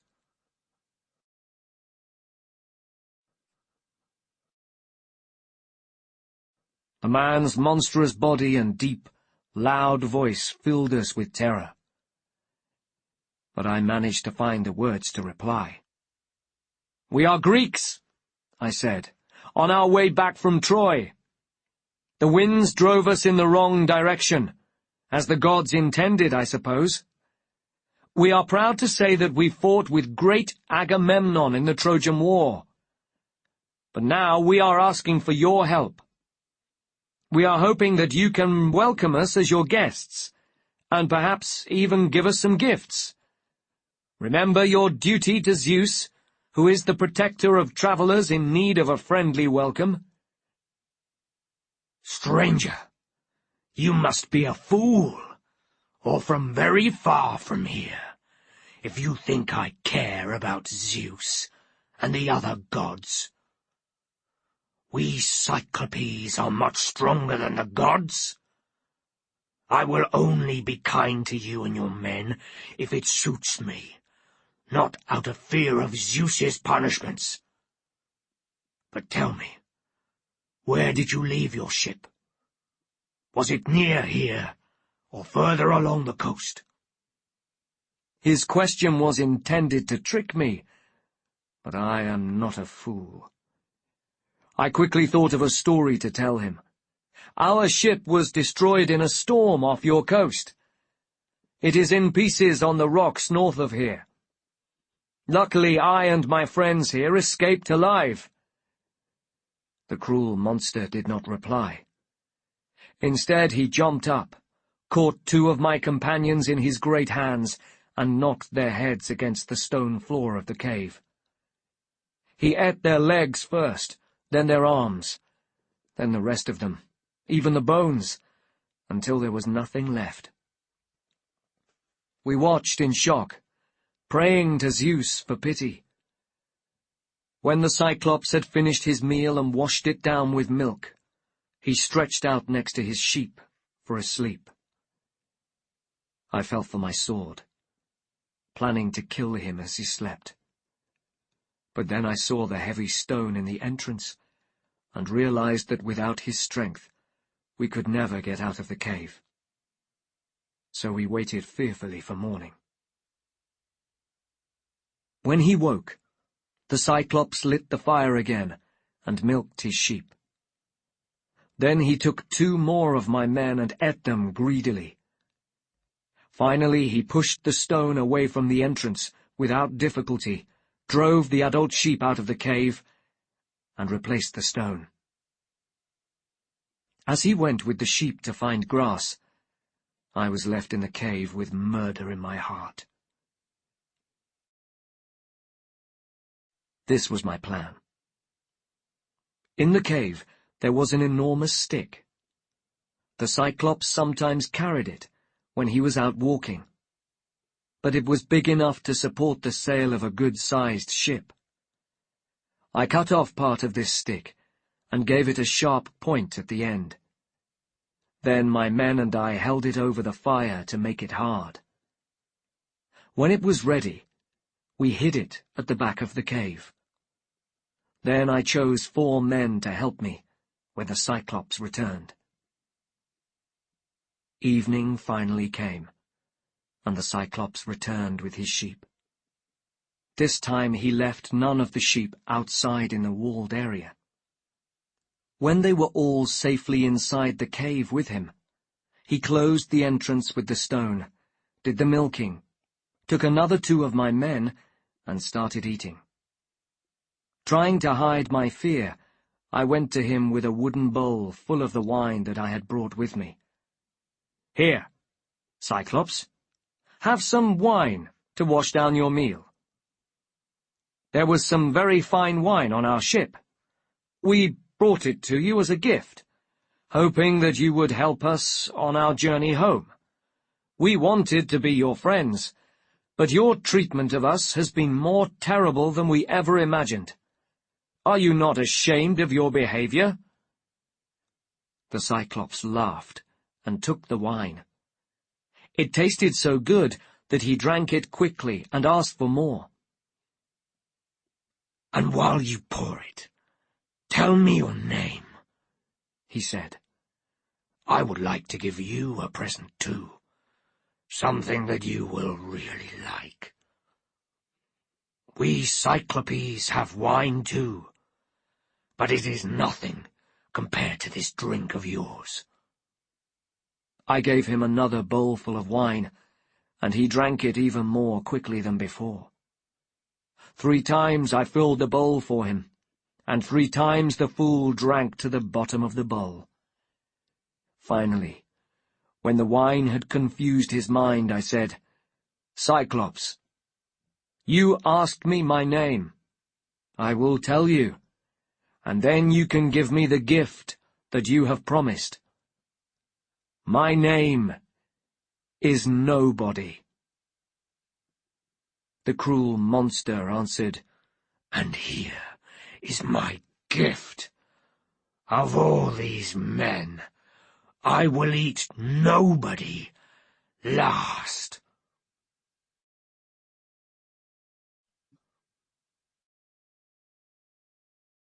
Soon after he said this, he fell to the ground. He did not get up, but lay on his back laughing until he went to sleep. In this alcoholic sleep he was sick. Wine mixed with bits of my eaten men poured from his mouth. It was hard not to be sick ourselves at this terrible sight. But this was our moment to act. I put the end of our stick into the dying fire to make it hot. Just before the stick started to burn, I pulled it out of the fire. Then my companions and I drove the sharp point of the stick into the Cyclops' eye. With all our force, we held it there as his eye smoked and burned. He gave a terrible scream, and we moved away in terror. He pulled the stick from his eye, which was pouring blood onto the ground. Throwing the stick away, he called to the other Cyclopes who lived in caves in the area. Hearing his screams, they came to find out what was wrong. From outside the cave they shouted, "What is the matter, Polyphemus? Why have you woken us all up with those screams and shouts of yours? Is someone stealing your sheep or trying to kill you?" Out of the cave came Polyphemus's reply. "My friends, Nobody is trying to kill me." "Well, if no one is attacking you and your sheep are safe, you must be crazy," said his neighbors.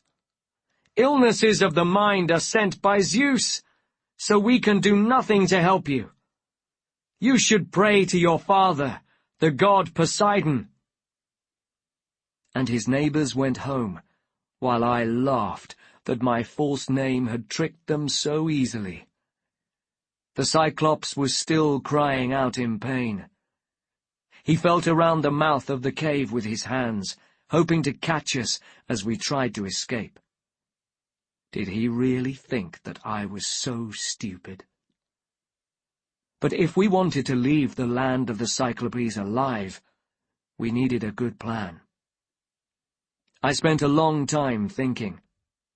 In the end, this is what I decided to do. The male sheep in the cave were fine animals, big and strong, with coats of thick black wool.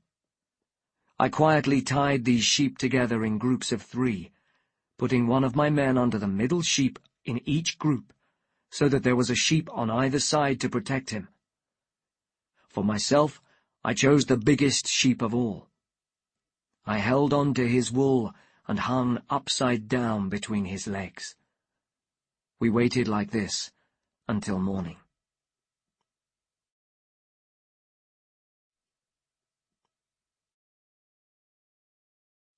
When it grew light, the sheep made their way to the mouth of the cave. Their master, although still in great pain, passed his hands over the backs of all the animals as they stopped in front of him. The fool never thought of looking under the sheep's chests, where my men were tied. My own sheep was the last one to reach the doorway. He walked more slowly than the others, because of my heavy weight. As Polyphemus felt his back, he said, "Dear sheep, why are you the last to leave today? Usually you lead your companions proudly to the best grass and the clearest water in the stream, and return first in the evening to the cave. But today you are last of all. You must be sad about your master's eye. How cruel was the man who did this to me. Nobody was his name, and I will find a way to punish him. He is not safe yet. Ah, if you had a voice, you could tell me where to look for him.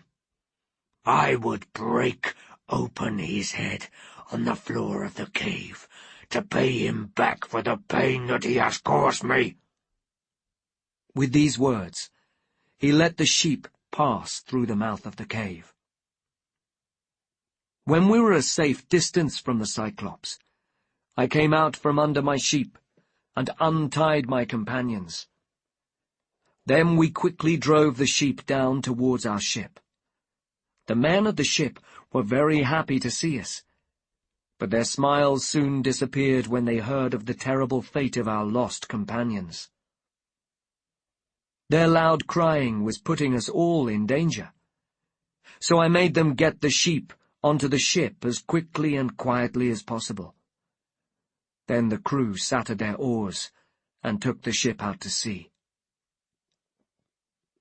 Before we were too far from Polyphemus, I shouted, "Cyclops! Your strength could not protect you from the resourceful Greeks. This is your punishment for eating your guests." My words made the Cyclops so angry that he pulled a great rock from the mountainside and threw it at us. It fell just in front of our ship, causing a wave that sent us back towards the shore.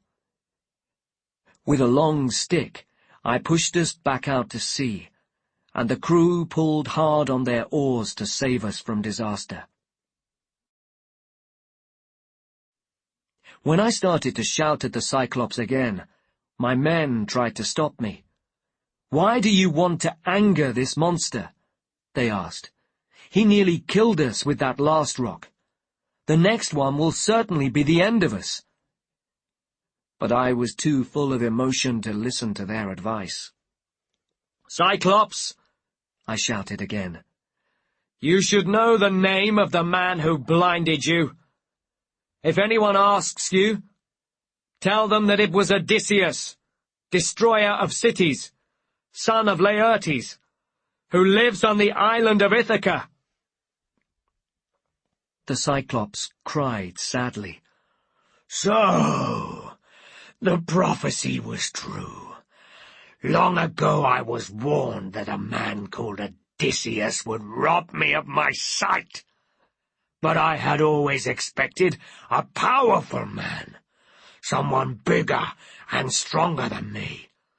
And here you are, a weak little man who confused my mind with wine and destroyed my eye. But come here, Odysseus, so that I can give you some gifts and ask Poseidon to protect you on your voyage home. Poseidon is my father, so he will listen to my request. He will give me back my sight, too, if that is my fate." I shouted in reply, "You are a fool, Cyclops. Poseidon will never mend your eye." The Cyclops held up his hands to the sky and prayed to his father. "Poseidon, hear your son's request. Stop Odysseus, son of Laertes, from reaching his home in Ithaca. That is my dearest wish. But if you cannot do this, at least give him a terrible journey. Kill his companions, destroy his ships, and cause trouble in his palace at home." The sea god Poseidon was listening. Again the Cyclops picked up a great rock, an even bigger one than before, and threw it with all his strength at our ship. This time, though, we were further from the shore. The rock fell behind us, and its wave swept us forward to safety. At last, we reached the island where the rest of the men were waiting for our return. We shared the sheep equally between the 12 ships, but the men gave me the sheep that had carried me out of Polyphemus's cave. I sacrificed this fine animal to the great god Zeus. But Zeus was not interested in the sacrifice. He was already busy planning the death of all my loyal companions.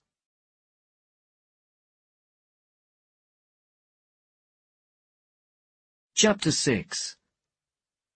Cersei. They had taken the shape of pigs.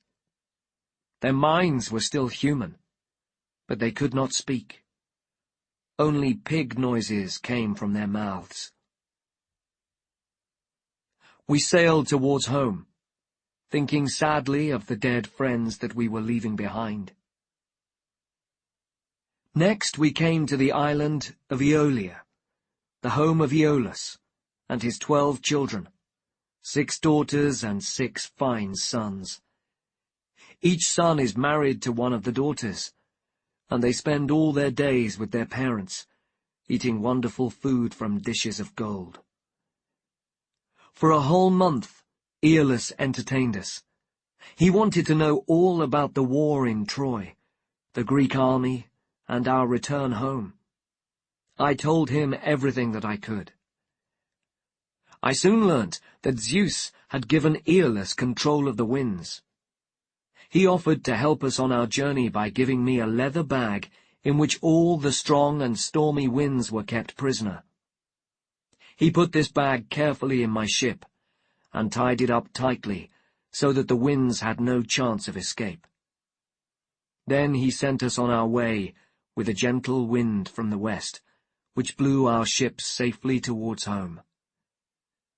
For 9 days we sailed east. I guided the ship home myself, without a minute's rest. Then, finally, our homeland came into view.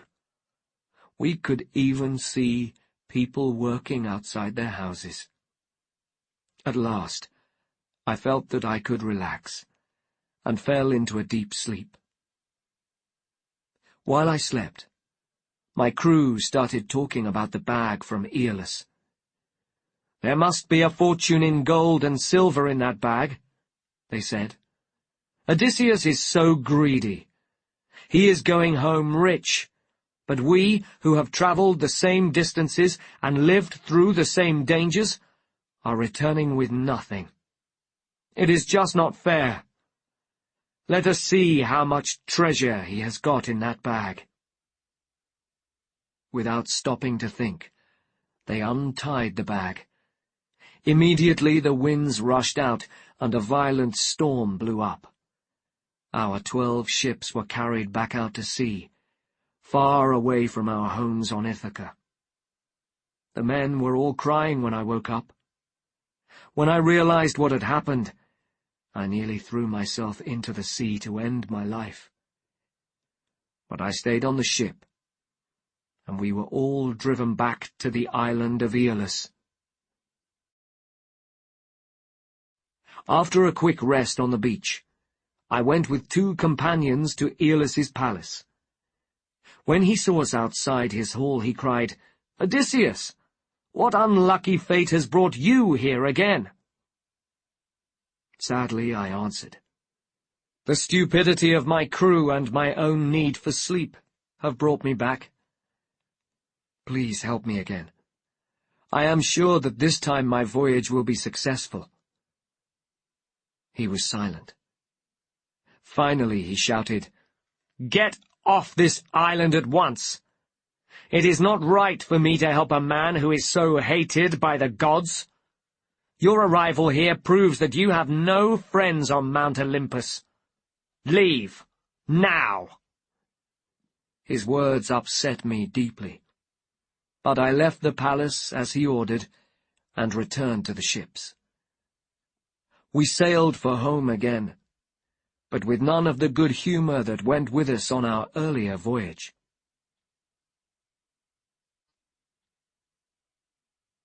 After 6 days at sea, we reached the land of the Lystragonians. There we found a great curve of beach, circled by high walls of rock, with only a narrow entrance. The captains of the other ships sailed straight in and landed on the shore. I did not follow them.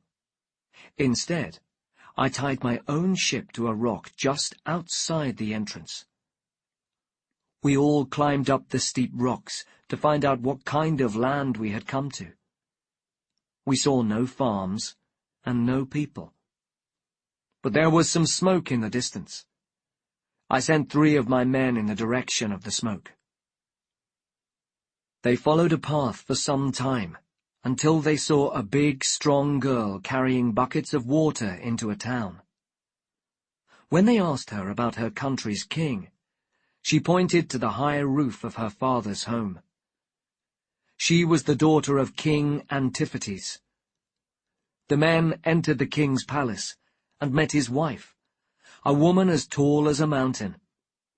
They stood still in terror as she called her husband from the city's meeting place.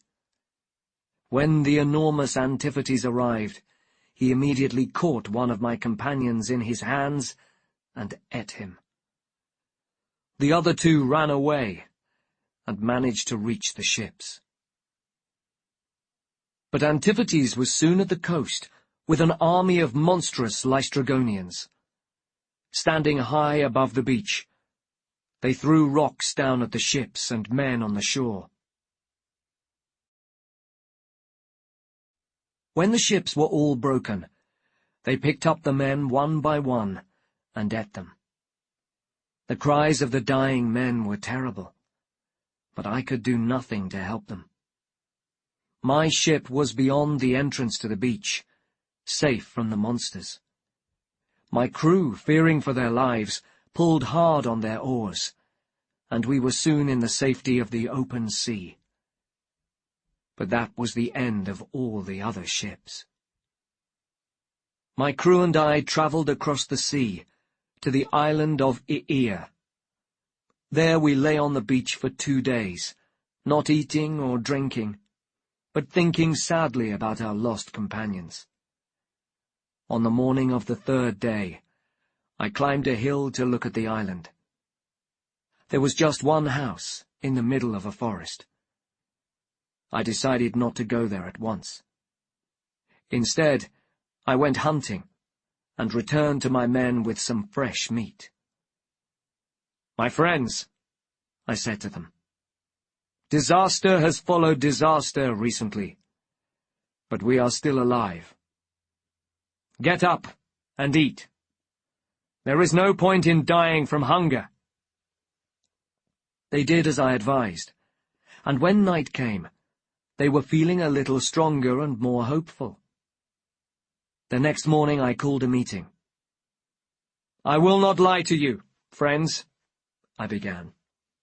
"We are completely lost. With all these clouds in the sky, we do not even know which way is east. We must make a sensible plan.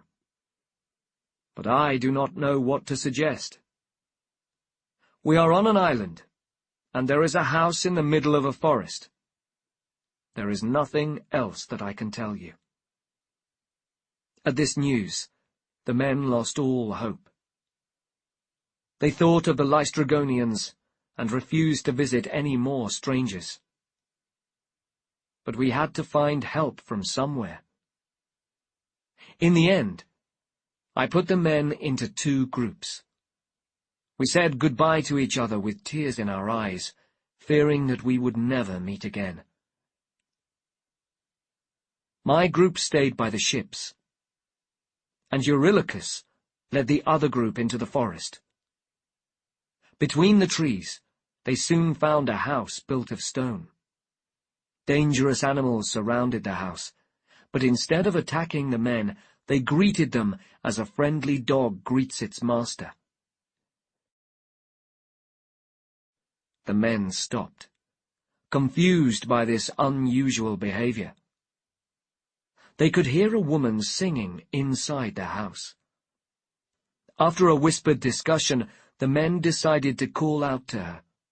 She came quickly. She said that her name was Cersei, and she invited them in. In their innocence, they followed her into the house. Only Eurylochus sensed the danger and stayed outside. Cersei gave the rest of the men a wonderful meal. But she had added a magic drug to their drink. When the men finished, they saw that they had taken the shape of pigs. Their minds were still human, but they could not speak. Only pig noises came from their mouths. Cersei took a stick and drove them outside. There they sat, in the mud, eating the pig food that she threw to them. After waiting near the house for several hours, Eurylochus ran back to the ship. In tears, he told us that none of his companions had reappeared after they had entered Cersei's house. I picked up my sword and asked him to lead the way back there. He went down on his knees, crying, "No, Odysseus, please! Do not make me go with you. You cannot help the others, and you will not return yourself. It is better to sail away quickly with the men that are left." "Dry your tears, Eurylochus," I replied. "You can stay by the ship, but I must go. I have no choice." I walked into the forest alone. I was near Cersei's house when I met Hermes, the messenger of the gods. He took my hand and said, "Where are you going now, Odysseus?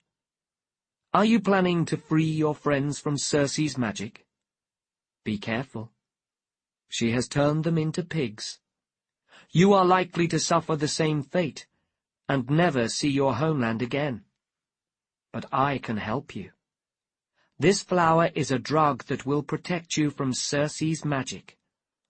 Eat it now, and when she hits you with her stick, attack her with your sword. She will be very frightened and will immediately ask to be your friend. You should agree, but first make her promise not to trick you or drug you again." I ate the white flower that he gave me. Then I continued along the path to Cersei's house. I stood outside and called. Cersei heard me and invited me in. She gave me some of her magic drink, but because of Hermes' drug, it had no effect on me. She hit me with her stick and shouted, "Go and join your pig friends in the mud." At that moment, I attacked her with my sword. She went down on her knees, screaming and crying, and said, "Who are you, and where are you from? You are the only man who has ever had that magic drink and not suffered any ill effects. You must be Odysseus. Hermes has often warned me to expect you on your way back from Troy. But we should not be enemies. Let us be friends." "Cersei," I replied, "how can we be friends when you have turned my companions into pigs? I will only agree if you promise not to trick me or drug me again." She promised, and so we went back inside. She gave me a bath, dressed me in new clothes, and offered me more food. When she saw that I was not eating, she asked me what the matter was. "How can I eat," I replied, "when I do not know if my men are safe? There will be no pleasure for me in food and drink until I see my loyal companions again." Cersei went outside at once and came back with some smelly pigs covered in mud. She put a special cream on the head of each one, and they magically turned into men again, but younger, taller, and more handsome than before. We all cried tears of happiness. It was wonderful to see everyone safe and well. Cersei now told me to fetch the rest of my men from the seashore. When they saw me, they greeted me with great excitement. They had been sure that I would never return. We pulled the ship onto dry land, and hid our treasure and equipment in a cave. The men were in a hurry to see their friends at Cersei's house, but Eurylochus stopped them. "Where are you going now, you fools?" he said to them. "Have you learned nothing from the past few weeks?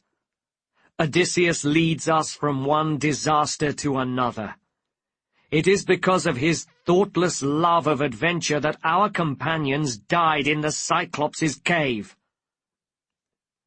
When I heard Eurylochus's words, I nearly cut his head from his body with my sword, but my men held me back. "Let Eurylochus stay here with the ship," they said.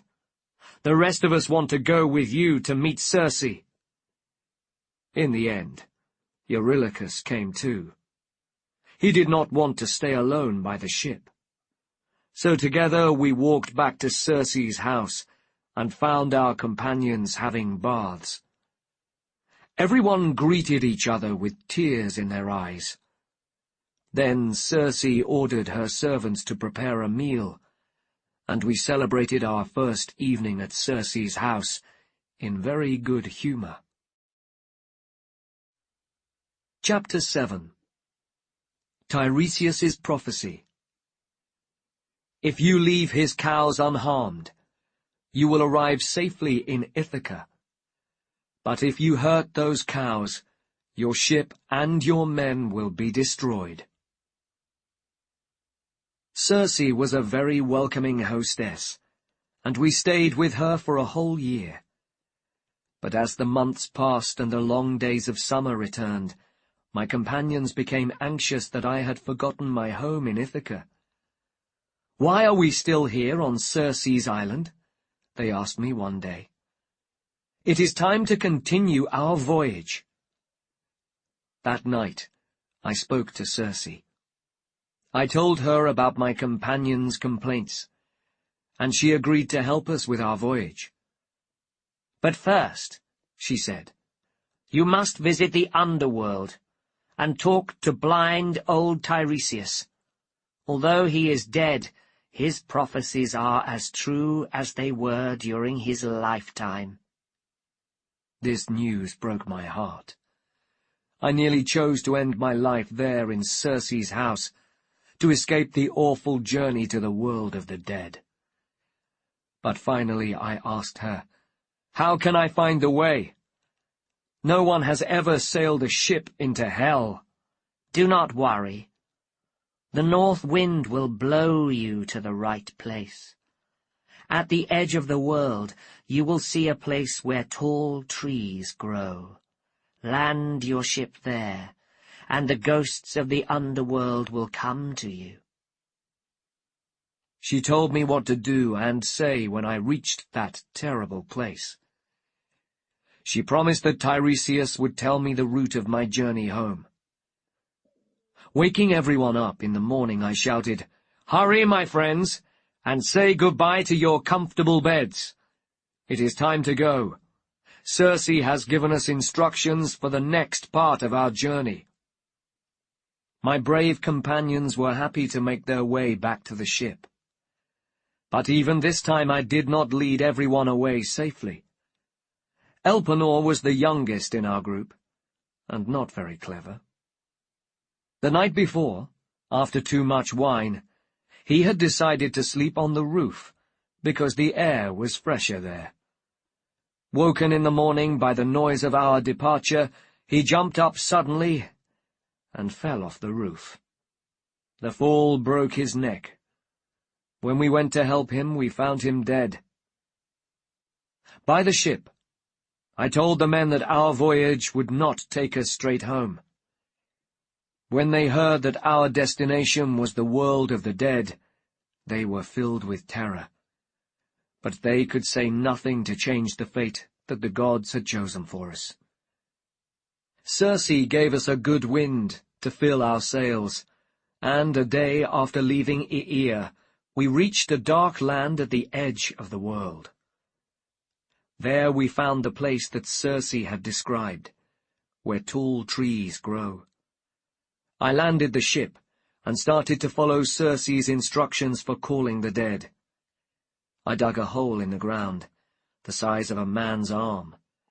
Into this hole I poured milk, water, and sweet wine.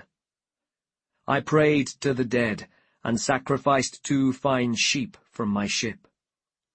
As their blood poured into the hole, ghosts started to come up from the earth. Young girls, old men, and soldiers killed in war. They were making a strange noise, and cold fear ran through me. I guarded the hole with my sword held tightly. I did not want any ghosts to get to the blood before Tiresias. Suddenly, I recognized the ghost of Alcinois. In our hurry to leave Cersei's island, we had not burnt his body or built a mound of earth for him.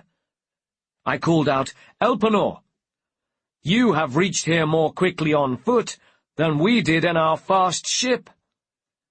"Yes, master. But you rushed away from Aeaea too fast. Please, when you return, remember my body. Burn it on the beach with my sword, and build a mound of earth in my memory. At the top, plant the ore that I used on the ship with my dear companions." "I will do all that you ask, dear Alcinois," I replied. Tiresias was not far behind him. "Odysseus, son of Laertes, why have you left the sunlight to visit the dead in this sad, dark place? If you want a prophecy, step away from the blood. I will tell you your future after I have drunk." I let him drink the blood, and he soon said, "My lord Odysseus, you want an easy route home, but Poseidon is angry about your cruel treatment of his son, the Cyclops, and he is going to make your journey hard. You and your men will finally reach home, though, if you can control your hunger when you come to the island of Thrinaceae. There you will find the fat cows of the sun god, who can see everything on his daily journey across the sky. If you leave his cows unharmed, you will arrive safely in Ithaca. But if you hurt those cows, your ship and your men will be destroyed. You yourself will return home on a foreign ship and find your family in terrible trouble. You will find arrogant suitors in your palace, eating your food and demanding marriage with your wife. You will kill the suitors for their crimes, but then you must start another journey. Take an oar and travel until you find a place where the people know nothing about the sea and ships and the use of salt in their food. You will meet a man who calls your oar a farm tool. That will be your sign. Plant your oar in the earth and sacrifice a sheep, a cow, and a pig to the great god Poseidon. After this, you can go home. You will have a long life, and you will die peacefully of old age, far from the terrors of the sea. So this is the fate that the gods have chosen for me, I said. Thank you, Tiresias. As Tiresias went back to the underworld, the ghost of my mother, Anticlea, came towards me. I was deeply upset to see her there. She had been alive when I left Ithaca for the war in Troy. "Mother, tell me what happened to you," I cried. "What death brought you to this terrible place?" "It was sadness that killed me, Odysseus, my child. I missed your wise and gentle ways, and life gave me no pleasure. In death, I have escaped that pain." I tried to put my arms around her, but there was nothing to hold. My arms went straight through her. "You cannot touch me, Odysseus.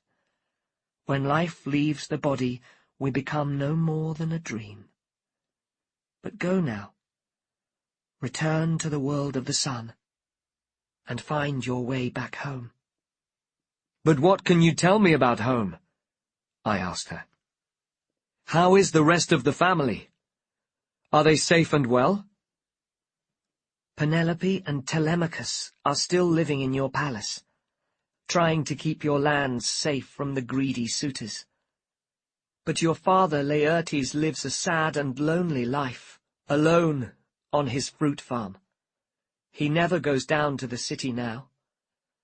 In winter, he sleeps on the floor by his fire without a bed or a blanket to keep him warm.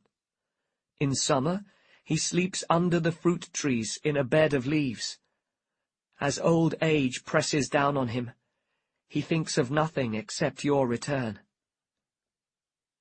Soon, Persephone, queen of the underworld, drove away my mother and the other women ghosts who were with her.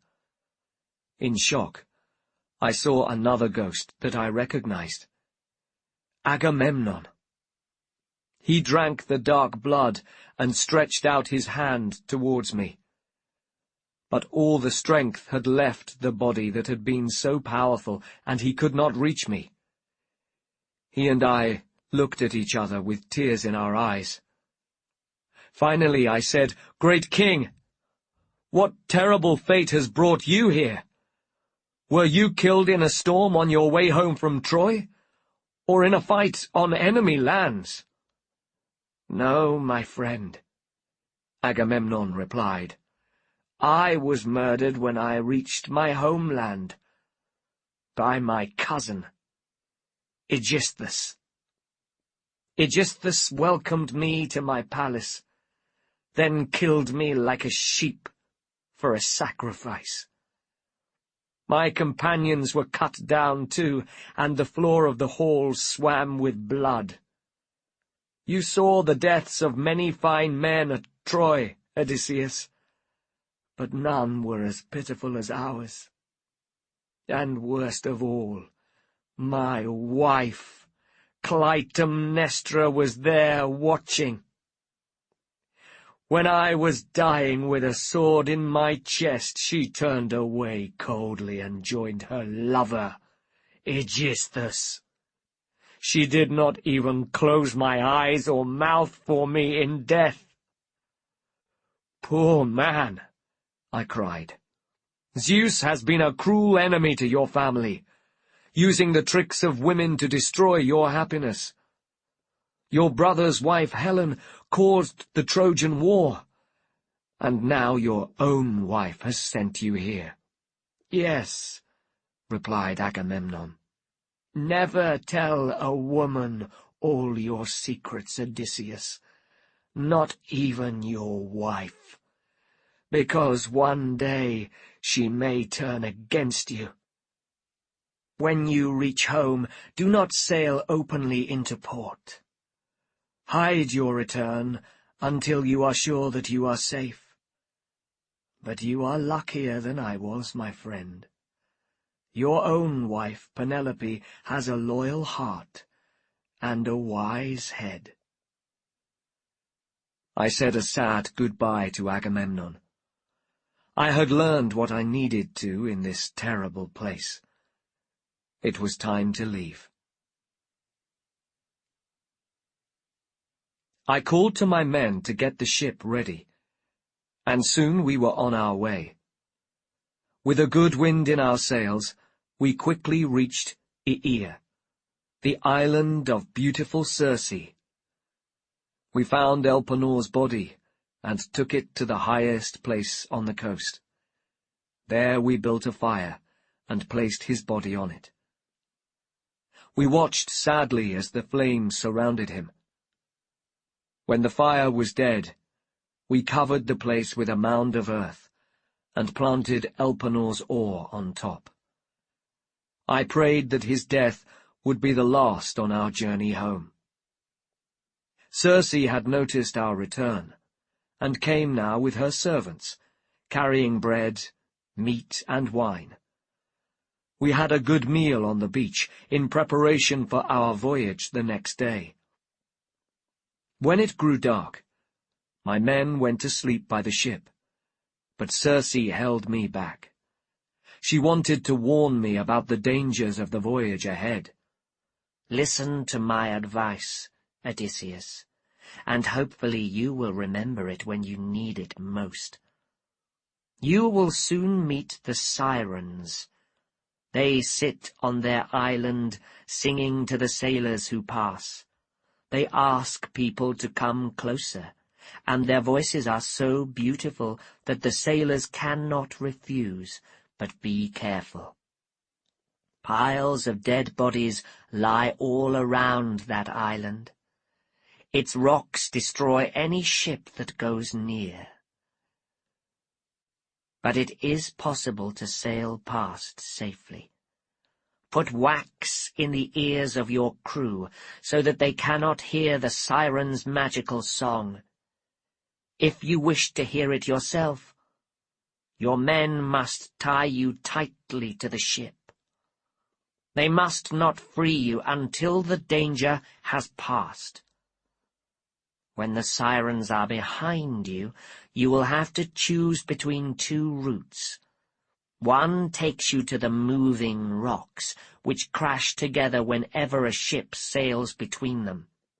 Even the birds cannot fly through this place safely, but lose a wing or a tail when the rocks squeeze tight. For sailors, there is no hope of escape. In the other direction lie two rocks. One is so tall and steep that no one could climb to the top of it. Halfway up there is a cave. And this is the home of the monster, Scylla. She is a terrible sight, with 12 feet and 6 long necks, each ending in a head full of teeth as sharp as knives. She lies in her cave, stretching her long necks down to the sea in search of seals and fish to eat. No crew has ever passed her without losing men. She always catches a sailor in each of her 6 mouths. The other rock is not as high, and is only a short distance across the water from Scylla's cave.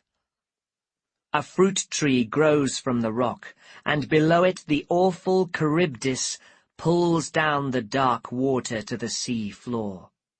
3 times a day she pulls it down, and 3 times she throws it up again. I pray that the gods keep you away from her, because not even the sea god Poseidon could save your ship from her violent seas. No. You must stay close to Scylla's rock, and sail past as quickly as you can. It is better to lose 6 of your men than your whole crew. Yes, I replied, But is there really no way to protect all my men from these two monsters? Are you still looking for trouble, Odysseus, after all that you have suffered? Scylla is a monster of great power. She cannot die. You will waste time if you try to fight her. Then she will be able to take even more of your men. No. You must accept your fate.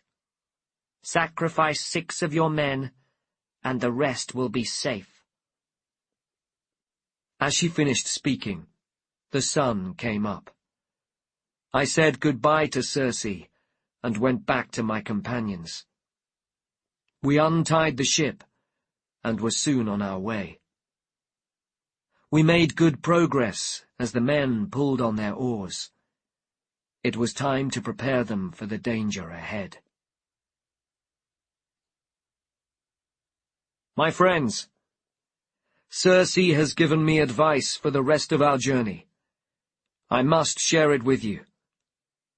First, we will come to the island of the Sirens. I will protect your ears from the magic of the Siren's song. But one of us should listen. Tie me very tightly to the ship, so that I cannot escape. If I complain, tie me more tightly. Do not take the ship near the island, even if I command it 100 times. The rocks destroy all ships that go near.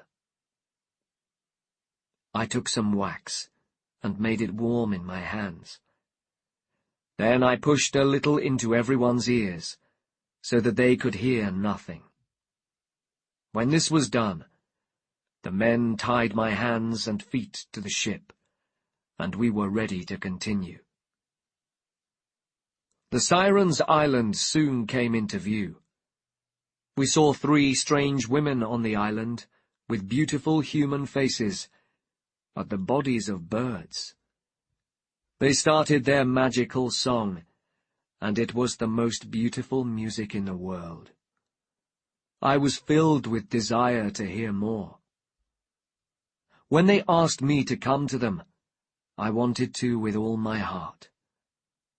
I ordered my men to untie me, but of course they could not hear. I tried to break free, but they tied me more tightly. Sadly, I watched the men take me further and further from the Sirens' island. Finally, they untied me and took out the wax from their ears. With Cersei's help, we were safe. But there was no time to discuss what had happened. We saw rough water ahead and heard the thunder of waves against rocks. The crew were so frightened that the oars fell from their hands. I walked around the ship, saying, "We have met trouble before, my friends. With my help you escaped the Cyclops' cave. Today you must follow my orders again. We are going to go as close as possible to the higher rock, keeping the ship away from the rough water. Stay at your oars and pull as hard as you can." The crew obeyed. I did not tell them about Scylla, because fear of the monster would stop them from pulling on their oars. I stood at the front of the ship, hoping to get the first view of those 6 long necks.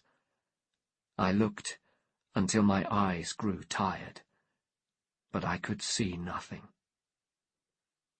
Then, suddenly, Charybdis threw up the water from the deep sea floor. Salt water fell down on us like rain, and the top of the sea was like boiling water. Then she pulled the water down again, and we could see the sand at the bottom of the sea. My men were pale with fear. Then, while everyone was looking at Charybdis, Scylla stretched her necks down from her cave and caught 6 of my strongest men in her mouths. Their arms and legs waved pitifully in the air as they called for help, but we could do nothing to save them. In seconds, the monster had carried them up to her cave and started her terrible meal. We continued sadly on our way, and soon we saw the lovely island of Thrinaceae. As we came near the beach, we could hear the sound of cows. I remembered the words of Tiresias, and said, "Listen carefully, my friends. In the underworld, Tiresias warned me about this island. There is a greater danger here than any that we have met before. Sail past the island. We should not land." My men were very upset. Eurylochus shouted, "Do you never get tired, Odysseus? How can you tell us not to land here, after everything that has happened today? You must be made of iron. It is nearly sunset, and we are tired and hungry. If we continue past this island, we will be at sea all night. There is no other land near here, and storms are always worse at night.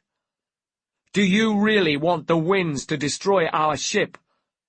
You are crazy. We should land here and cook our supper.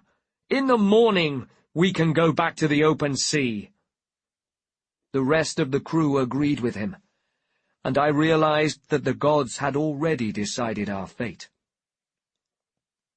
"I am one against many, Eurylochus. I cannot refuse your demands. But I ask every one of you to promise that you will not harm the animals on the island. Sit peacefully and eat the food that Cersei has given us. If you eat anything else, I cannot save you from a disastrous end." When everyone on the ship had given me their promise, we landed on the sun god's island. We ate a good supper, but the conversation kept returning to the men that Scylla had taken from us. During the night, a storm blew up, and in the morning it was not safe to sail. I called my companions to a meeting and said, "We still have plenty of food on the ship. Keep your hands off the cows on this island, or disaster will follow. They belong to the sun god, who can see everything on his daily journey across the sky." The men agreed willingly, but the storm did not stop. For a whole month it blew, and we were unable to leave the island. While our bread and wine lasted, the men obeyed my orders. When there was nothing more to eat, they went fishing and caught birds from the trees, but they were still hungry. I hoped that one of the gods would take pity on us and show me a way to escape. I found a quiet place out of the wind to pray. But when I had finished, the gods sent me into a deep sleep. While I slept, Eurylochus was causing trouble down by the ship. "No death is pleasant," he argued, "but a death from hunger is the worst. I say we should eat those cows. We can sacrifice them to the gods, and promise to give all our treasure to the sun god when we return to Ithaca. If he is still angry with us, let him destroy our ship. A quick death at sea is easier than a slow and painful one on this island." The rest of the crew agreed to his plan. Quickly they brought the cows together and sacrificed them to the gods. They had no wine to pour over the meat as it cooked, so they used seawater instead. As I woke from my sleep, I smelled the meat cooking on the fire. "So the gods have decided to ruin me," I cried. "There is no hope for us now." High in the sky, the sun god had seen my companion's crime. He went to Zeus in anger, saying, "Odysseus and his followers have killed my fine cows. You must punish them as they deserve. If you leave their actions unpunished, I will disappear from the sky and shine on the dead in the underworld. Shine on us here, on Olympus, and on the world of men, Zeus replied. You can be sure that I will punish the criminals. This was their conversation on Olympus. Calypso heard about it from Hermes, and later reported it to me. Down on the sun god's island the men were frightened. They could already see the signs of the god's anger. The skins of the dead animals were moving magically around the beach, and the pieces of meat on the fire were calling out to each other like cows. But we could do nothing to change the situation. The cows were dead. The damage had been done. For 6 days the men ate the meat of the sun god's cows. On the 7th, the wind dropped, and it was safe to sail. With fear in our hearts, we took our ship out to sea. Almost immediately a cloud formed above the ship, making a dark shadow on the sea around us. Then came the wind. With the force of a wild animal it attacked us. It pulled the sail from the ship in seconds. Wood came crashing down onto the sailors below, and one man was knocked into the sea. Worse followed, as Zeus struck the ship with lightning. The whole ship shook violently. The men held on tightly, but one by one they were thrown from the ship. They were pulled this way and that in the water, until they went down under the waves forever. I alone was left on board. But soon the strength of the enormous waves broke the ship into pieces. Luckily I managed to climb onto a broken piece of wood, and I held on tightly. All night I was blown around by the wind. At sunrise I saw that I had been driven back to the rocks of Scylla, and Charybdis. Charybdis was beginning to pull the waters down, and I was swept towards a great hole in the sea. Just in time, I managed to catch a branch of the tree that grew from the rock. I could not get my feet onto the tree, but I hung by my arms hour after hour. Finally my wait was over. Charybdis threw up the wood that had saved me from the storm. I let myself fall back into the sea, swam to the wood, and climbed back on. Luckily Scylla did not see me, because there was nothing to protect me from her greedy mouths. I was at sea for another 9 days, until the waves carried me to the shores of Calypso's island. She was kind to me, and gave me a home. But I have already told you about my life with Calypso. Good Phaeacians, I have reached the end of my story. Chapter 8. Coming Home. Look around you, Odysseus. Do you not recognize this beach, those rocks, and that tree on the hills above? When Odysseus had finished, the hall was silent, until Alcinois said, Odysseus, you have suffered greatly, but I am sure that you will reach home safely now, with our help. Then he spoke to his Phaeacian guests. Friends, he said, we have already given our guests fine gifts, but does this man not deserve more after all his troubles? Go now, and bring him some more treasure from your home. Later, we will ask the common people to pay for these gifts. We do not want any man's generosity to ruin him. The next day, the Phaeacians came to the port with their gifts of gold and silver, and Alcinois himself helped to put the gifts safely on the ship. Then they all returned to the palace for more food and music, as the voyage was not going to start until sunset.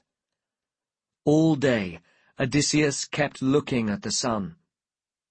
He was like a farmer who has worked hard in the fields all day, Sunset is a welcome sight to a man with tired legs and an empty stomach.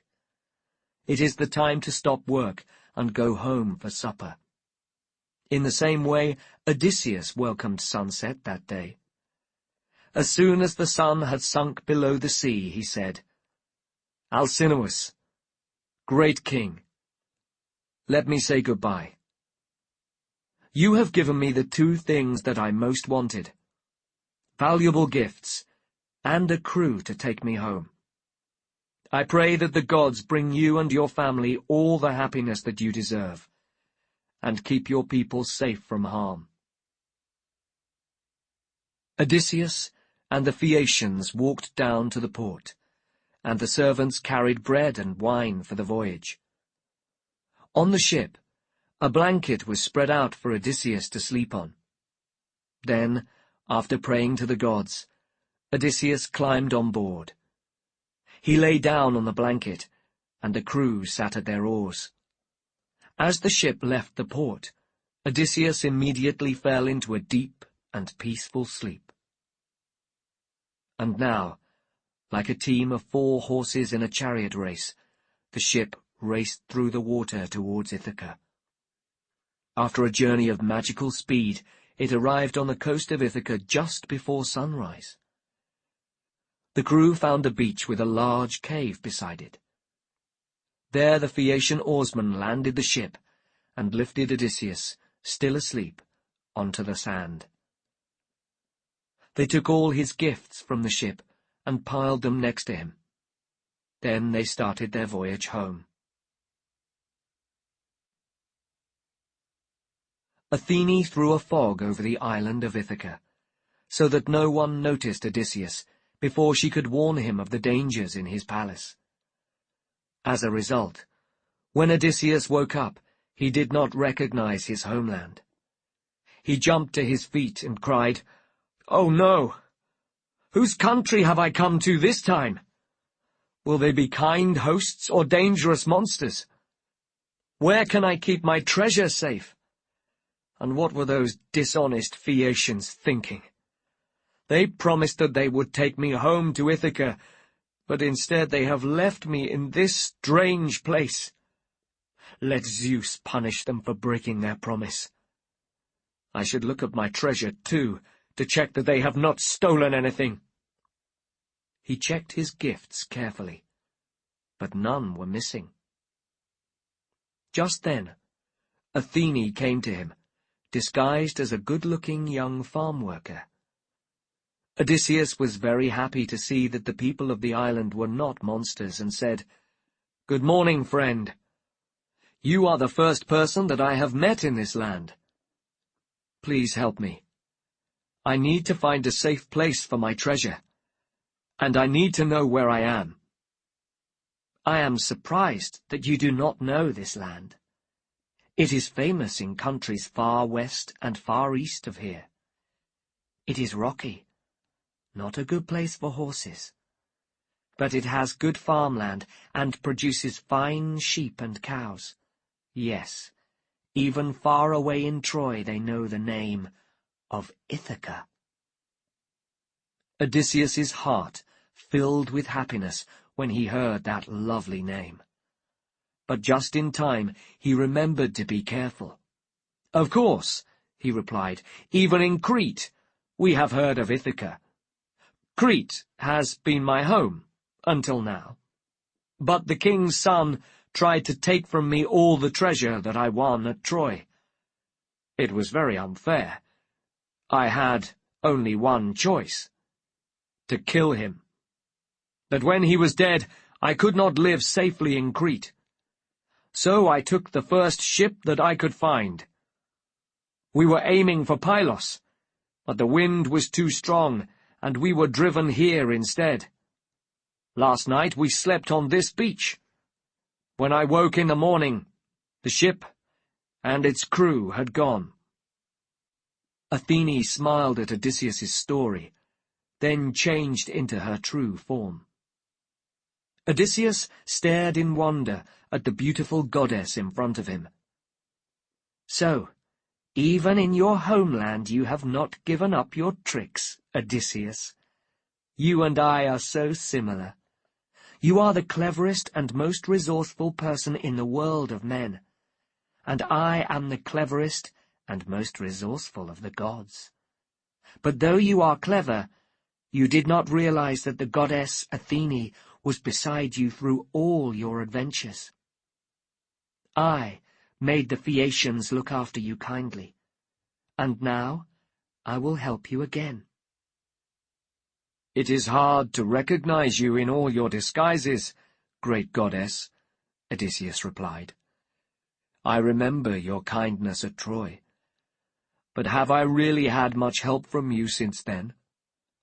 Where were you when the Greek ships were separated because of arguments and storms? Where were you when my companions were lost at sea? You must understand that I could not act against Poseidon, who was very angry about your treatment of his son, the Cyclops. But tell me, goddess, and I pray that you answer me honestly, is this really Ithaca? Or were your words intended to make me suffer even more? Look around you, Odysseus. Do you not recognize this beach, those rocks, and that tree on the hills above? As she spoke, she lifted the fog that was hiding the land from view. Odysseus recognized it at last. He threw himself down on the ground and kissed the sand. Come, said the goddess, we must hide your treasure in that cave over there. When everything was safely in the cave, Athene warned him about the situation in the palace. Penelope is surrounded by suitors. They are arrogant and greedy men who will do anything. They are even trying to murder your son, Telemachus. When it is time to fight them, I will be at your side, she said. But at the moment they must not know about your return. I will disguise you as a man so old and poorly dressed that even your wife will not recognize you. Go and stay with Eumaeus, the pig farmer. He is still loyal to you and Penelope, and he loves Telemachus like a son. He can give you the news from the town, and I will bring Telemachus home from Sparta, where he has been asking Menelaus for news of you. Athene used her magic to change Odysseus into a weak old man. His skin hung loose on his body, his hair was white, and his clothes were dirty pieces of cloth. Then she disappeared suddenly, hurrying to Telemachus in Sparta. Odysseus followed a path up to the hills and the home of Eumaeus, the pig farmer, the most loyal of all Odysseus's farm workers. He found Eumaeus near his hut, busy with his pigs. There were 800 on his farm, although their number was reduced every day by the enormous meals at the palace. The guard dogs saw Odysseus first, and ran towards him. Luckily, Eumaeus called them back before they attacked the stranger. "Those dogs almost pulled you to pieces, old man," he said. "Then I would have even more worries. The situation is bad enough now. I spend my days making my master's pigs fat so that other men can eat them. But my good, kind master is probably dying of hunger, lost in a foreign land, or perhaps already dead. But come inside. When you have had some food and wine, you can tell me about yourself." Inside the hut, Eumaeus offered his guest a seat on a pile of sticks with a sheepskin thrown over it. "Thank you for this warm welcome," said Odysseus. "I hope that the gods are kind to you." Eumaeus prepared some simple food and gave it to Odysseus, saying, "It is not much, I'm afraid. But we have little left after we have sent all our best pigs to those arrogant men in the palace. They want to marry my absent master's wife, but they do not behave like future husbands. Instead, they sit around the palace all day. They kill several pigs every night and drink my master's wine like water. They must know that my master will never return, because they fear no punishment for their unlawful behavior." Odysseus ate the food gratefully, thinking about what he would do to those suitors. When he had finished, he asked, "So, who is your absent master? You seem to have a very good opinion of him. Perhaps I have met him on my travels." "His name is Odysseus. It was Odysseus, I should say, because he is now lying dead somewhere. He was the kindest of masters, and the best of men. He owned land here on Ithaca and on the mainland. He was rich in pigs and cows and sheep, and in treasure too. But the suitors are destroying his property day by day, and soon there will be nothing left. My heart aches when I think of it. But tell me, stranger, who you are. What has brought you to this island?" Odysseus told him that he had been a prince of Crete. He had had an argument with his brother, and had to leave his homeland. After many years of travel and a lot of bad luck, he now owned nothing in the world except the clothes that he was wearing. "I met Odysseus once," he added. "He stayed at our palace in Crete on the way to Troy. And a few days ago I heard talk of him again. There was a ship in Thesprotia, waiting to carry him home.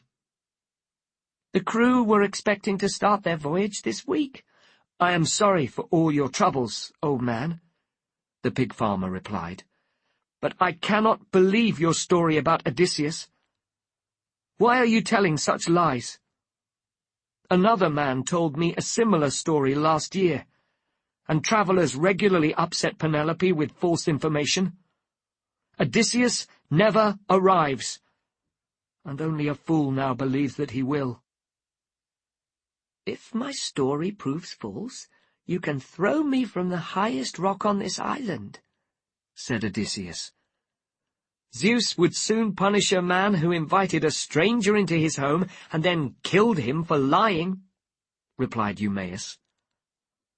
They spent the evening in friendly conversation in front of the fire. When it was time for sleep, Eumaeus lent Odysseus a thick coat to use as a blanket. Then, always careful of his master's property, he went out to sleep with the pigs, to protect them from thieves and wild animals during the night. Chapter 9. Telemachus returns.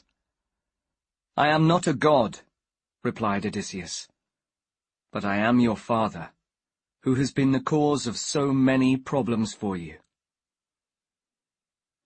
Athene now went to Sparta, and found Telemachus and Pisistratus in the palace of King Menelaus. Pisistratus was asleep, but Telemachus was lying awake, worrying about his absent father and the problem of the suitors. Athene stood near him and said, "Go back to your palace, and keep it safe from the greedy suitors. Your mother's father has told her to marry Eurymachus, since he is the richest of her suitors. If you do not go home soon, you will return to an empty house. But be careful. The suitors have sent a ship to attack you on your voyage home. They are waiting for you between Ithaca and the coast of Samos, with swords in their hands and murder in their hearts. Make sure that you go home a different way, and sail at night, so that they cannot see your ship. Get off the ship at a quiet part of the coast, and go straight to Eumaeus's pig farm, while your crew sail to the port, and spread the news of your return." When she had delivered her message, she went back to Mount Olympus. Telemachus woke Pisistratus with a gentle kick and said, "Come, my friend, We must get the chariot ready and be on our way." "We should leave soon, I agree, Telemachus. But it is the middle of the night. We cannot drive in complete darkness. And what would Menelaus think if we rushed away like thieves in the night? Can our journey not wait until morning?" Telemachus agreed to stay in Sparta for a few more hours. When daylight came, he went to speak to his host. "Menelaus," he said, "I must go home, but I will never forget your kindness to me." "I will not keep you here against your wishes," replied the king. "But give me time to bring you some gifts, and enjoy one last meal with us before you leave."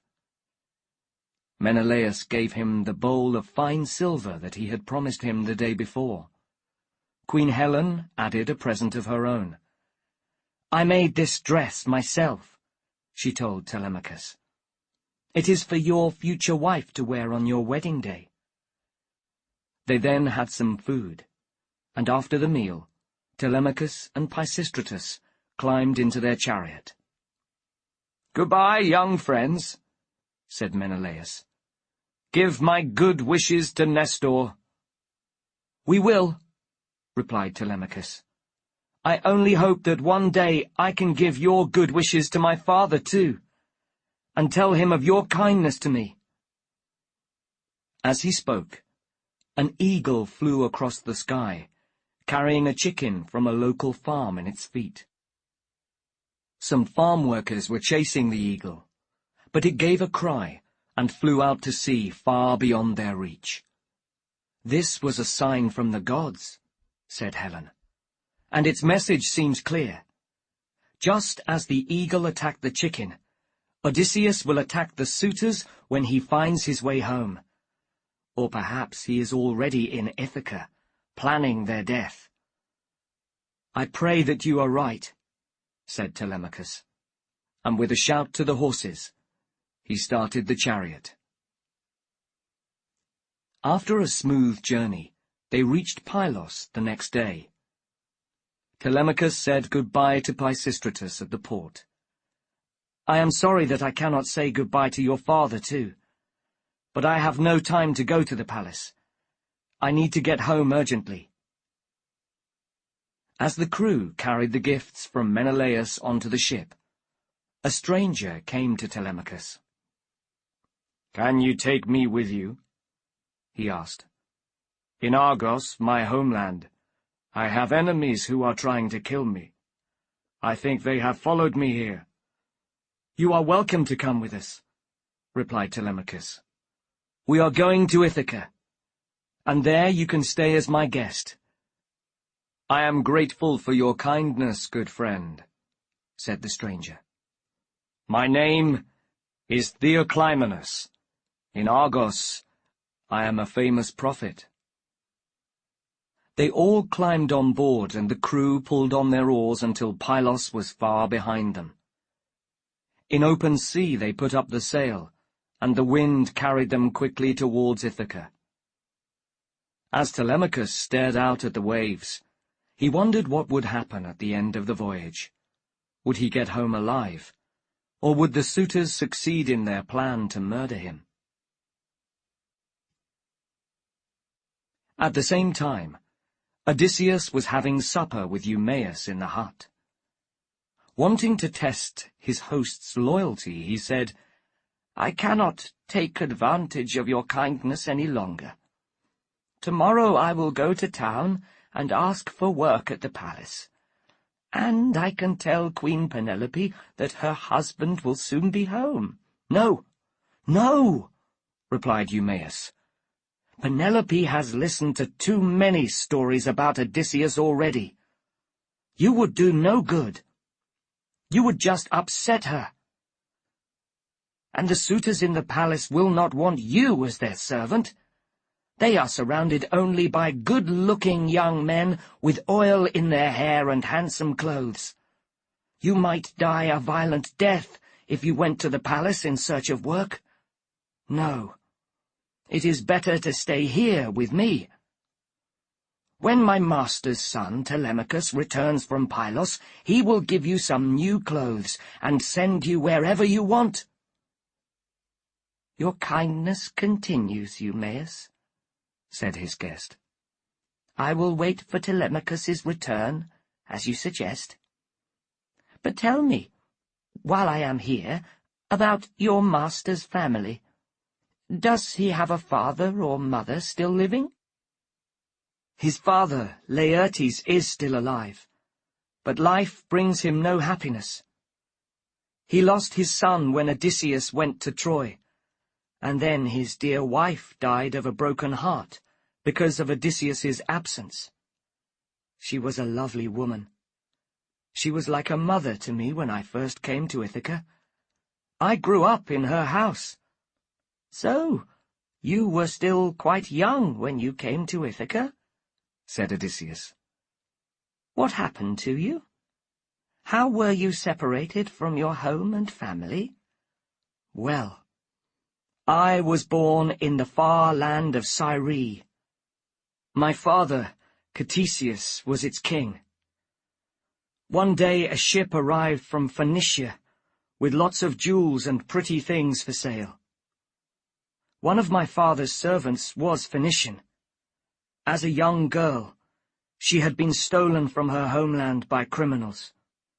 Now she was a tall, beautiful woman, good at her work, but not very sensible. Well, this servant fell in love with one of the Phoenician sailors. He offered to take her home with him to Phoenicia, and she was very excited at the idea. But to pay for her voyage, the sailors asked her to steal some gold from my father's palace. She agreed willingly, saying, "There is something else that I can give you too. At the palace I look after my master's young son. He is a clever boy, and he follows me everywhere. If I brought him too, you could sell him for a high price at any foreign port." The plan was made. She left the palace secretly with a bag full of gold cups, and I, innocent child, went with her.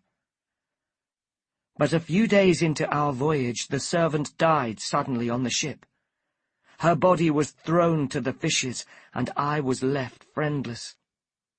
Later we came to Ithaca, and Laertes bought me from the Phoenicians." "What a strange story of bad luck," said Odysseus. "I am sorry for your troubles, but you had good luck too, since you were bought by a kind master." Their conversation continued far into the night, until it was time to sleep. At the same time, Telemachus had had a lucky night. His ship was near the coast of Ithaca, and the crew had not seen the murderous suitors. "Land on that beach," he said to the men. "I am going to get off there and visit my farms. Take the ship to the city without me."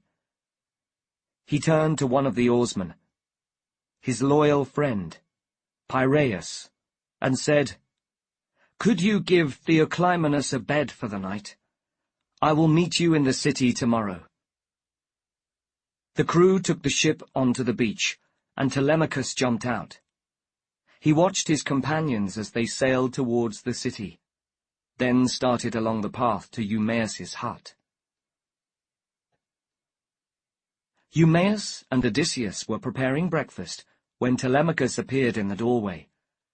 Eumaeus jumped up in surprise, and the bowls in his hands fell noisily to the floor. He threw his arms around his young master like a loving father welcoming back his dear son after many years abroad. "You are back, then, Telemachus, and I thought that I would never see you again after you sailed to Pylos. Come in, dear child, and let me look at you. I do not see you often enough here on the farm." "It is good to see you, too, Eumaeus. I have come here to ask for news from the palace. Is my mother still there, or has she married again and gone to her new husband's home?" "She is still at the palace," said the pig farmer. and she still spends most of her days in tears." Telemachus came into the hut, and Odysseus stood up to give him a seat. But Telemachus stopped him. "Please, stranger, do not get up. I am sure that there is something else for me to sit on." Eumaeus made another seat of sticks and sheepskin, and Telemachus sat down next to his father Odysseus. "So, who is your guest, Eumaeus?" he asked. "He is from Crete," replied the servant, "but he cannot go back there. I am hoping that you can look after him at the palace." "The palace?" cried Telemachus. "But how can I? My mother is usually too upset to receive visitors, and the suitors are a dangerous crowd. I can do little to protect him against so many. I am happy to give him food and new clothes, and I will send him wherever he wants to go. But while he is in Ithaca, he should stay here with you. It will be safer for him here. But now, Eumaeus, old friend, can I ask you to take a message to my mother? Tell her that I am back from Pylos. Tell no one except her. There are many people who are trying to harm me." Eumaeus wasted no time. He left the hut immediately in the direction of the palace. Athene saw him go. She appeared suddenly at the door of the hut, although only Odysseus could see her. Odysseus followed her outside, where she said, "It is time to tell your son who you are. Together you must start planning the fate of those men in your palace." As she spoke, she took away his disguise of old age. His strength and good looks returned. His beard grew dark on his chin, and he was wearing fine new clothes. Then the goddess disappeared, and Odysseus went back into the hut. Telemachus looked at him now in wonder. "Stranger, you look completely different. Only the gods can change their appearance in this way. Which god are you, and what can I do for you?" "I am not a god," replied Odysseus, "but I am your father, who has been the cause of so many problems for you." He kissed his son, and tears ran down his face. But Telemachus stepped back from him. "You are not my father," he said. "A god is playing a cruel trick on me. No man can change his appearance as you have just done." "I promise you that this is no trick. My disguise was the work of Athene, who has been a great help to me in my troubles." Telemachus was satisfied by this answer. He threw his arms around his father's neck. Together they cried tears of great sadness and great happiness. This was the moment that they had both dreamt about for so many years. "But how did you get to Ithaca?" Telemachus asked finally.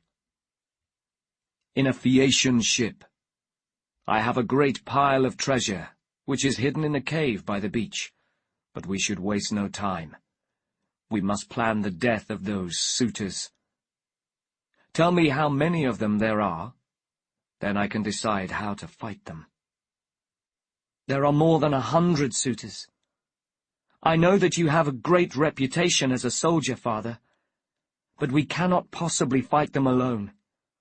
We must think of some people who will fight with us." "Athene and Zeus will fight with us," his father replied. "Their help will be enough, I think." "If you are right, then the suitors have no chance," Telemachus agreed. "Tomorrow," continued Odysseus, "you will go back to the palace. I will join you later in the day disguised again as an old man. If the suitors are rough with me, do not worry. Their day of judgment is coming. But tell no one about my return, not my father Laertes, or Eumaeus, or even your mother. It must be a complete secret until we have destroyed the suitors' power. We must do that very soon, or Mother will marry one of them. Then it will be too late." As father and son discussed their plans, Telemachus's crew arrived at the port in the city. A messenger was sent to tell Penelope that her son was safe.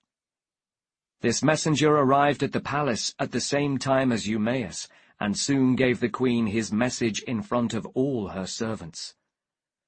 In private, Eumaeus told her everything that he knew. Then he went back to his farm, to Telemachus and Odysseus, who Athene had changed back into an old man. The news of Telemachus's return soon spread to the suitors, who were very angry. When Alcinois's ship came into port, they rushed to find out what had happened. "The lucky young fool!"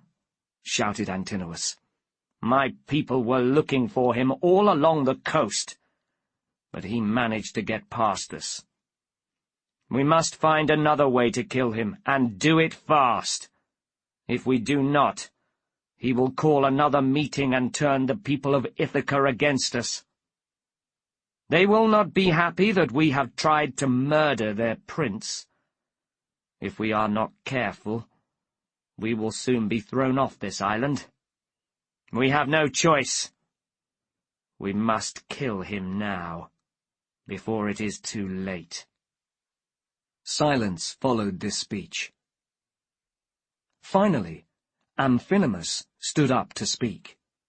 He was a more thoughtful man than the rest, one of the few suitors who Penelope liked to talk to. "My friends," he said now, "I cannot agree to this murder. It is wrong to kill a prince, unless the gods have given clear signs that they want him dead.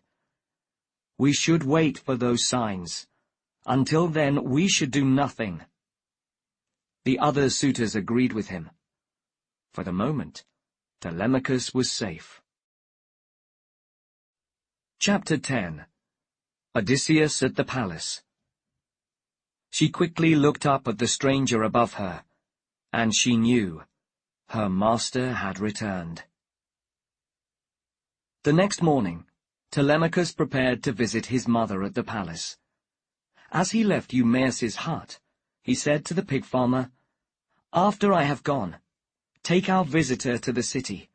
He can ask the people there for food." Telemachus met the prophet Theoclymenus in town, then walked with him to the palace. Loyal old Eurycleia was the first to see her young master, and she ran up to him with a cry of happiness. The other servants followed, and finally Penelope came out of her room. Tears ran down her face as she threw her arms around him. "You are back, my child, and I thought I would never see you again after your secret departure. But come, tell me what you learnt on your voyage." "Well, we went first to Pylos. King Nestor received us kindly, but knew nothing about Odysseus's fate. He lent me a chariot, though, and with his son Pisistratus I went by land to Sparta and the palace of King Menelaus. During Menelaus's journey home from the war, he met the god Proteus. Proteus told him that my father was still alive, a prisoner on the goddess Calypso's island, without a ship or a crew to take him home." Telemachus's words warmed his mother's heart. Then his guest Theoclymenus added, "Great Penelope, Menelaus's information is old. Listen to my prophecy. Your husband Odysseus is already in Ithaca, studying his enemies, the suitors, and planning their day of judgment." "I pray that you are right," replied Penelope. Eumaeus and Odysseus were preparing to walk to the city. "Are you sure you want to do this?" asked Eumaeus. "The walk is not easy for a man of your age. Why not stay here in the hut instead?" "Thank you, Eumaeus," replied his guest. But your young master Telemachus is right. It is time for me to go. Could I ask you, though, for a stick to help me walk?" Eumaeus got him a stick, and they started their journey.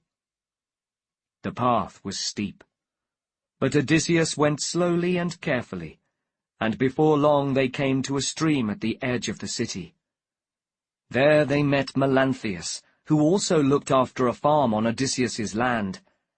When this man saw Eumaeus, he immediately started shouting at him. "Where are you going with that old ruin of a man? I hope you are not planning to take him to the palace. I doubt that he will manage a day in the suitors' company without broken bones. And the suitors are right, too. He is a lazy fool who deserves nothing better."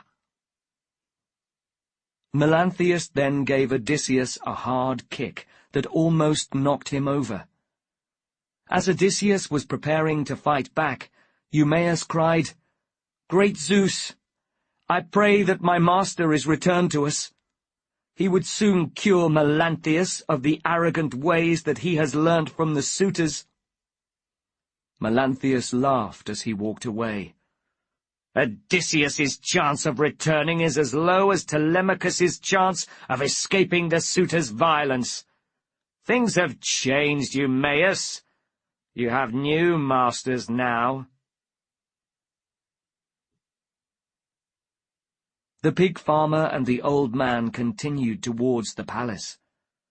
There was a dog, called Argus, lying near the gates. When he was younger, he had been an excellent hunting dog, trained by Odysseus himself, and famous for his speed. But now he was old, and lay all day in the dust, alone and forgotten.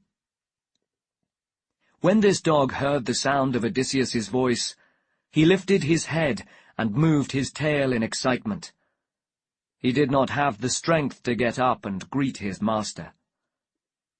Odysseus saw his old hunting companion and gently touched the dog's head. At that same moment, Argus died, happy at last, after waiting 20 years for his master's return. Eumaeus went into the palace and joined Telemachus at the dinner in the hall. Odysseus followed a few minutes later and sat quietly in a dark corner. Seeing him there, Telemachus sent him a plate of food and an empty bag. Odysseus went from table to table, asking the suitors for food for his bag. "I am a poor man," he said to each man in the hall. "Please take pity on my hunger." When the suitors saw the thin old man, most gave him food from their plate, but Alcinois had other ideas.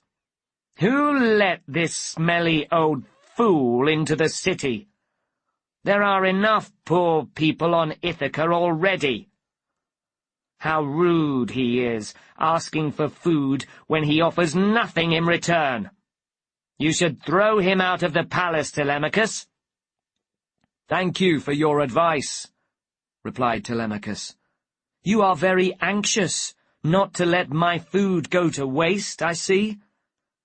How can you be so greedy, Alcinois? You have plenty on your plate. Give some of it to our guest." "I will do as I wish," Alcinois shouted back.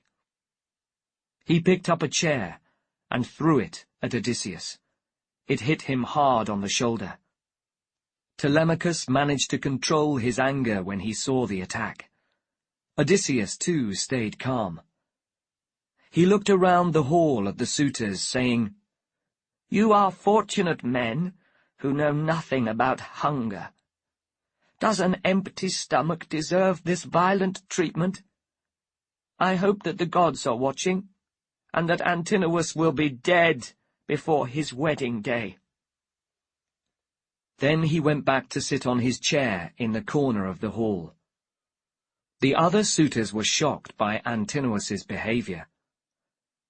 Amphinomus spoke for them all when he said, This old man might be a god in disguise, Antinous.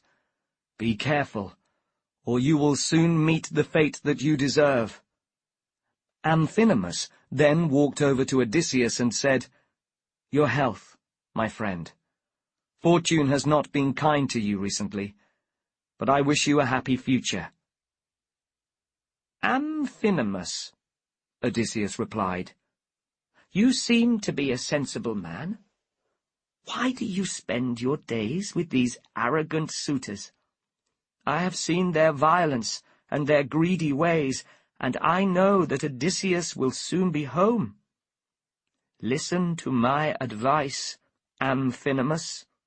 Leave now and save yourself from Odysseus's bloody punishment." Amphinomus walked back to the table shakily, his mind full of doubt. Then he took some more meat and joined in the other suitors' conversation.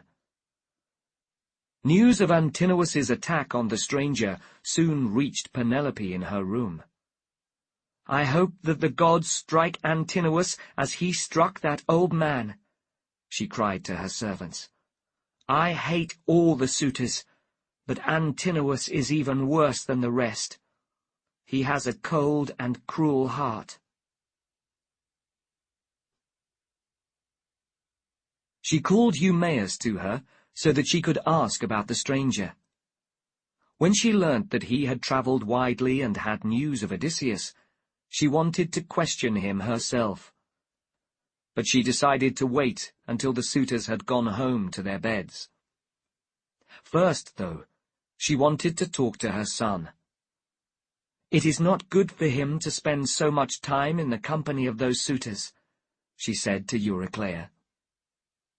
"You are right," replied the servant. "But you can be grateful, at least, that Telemachus has returned home safely and seems so grown up. It was always your greatest wish to see your son with a beard on his face." Penelope thought about her servant's words as she walked down to the hall. There, turning to her son, she said, "Telemachus, you were always a sensible child, but now your good judgment has left you.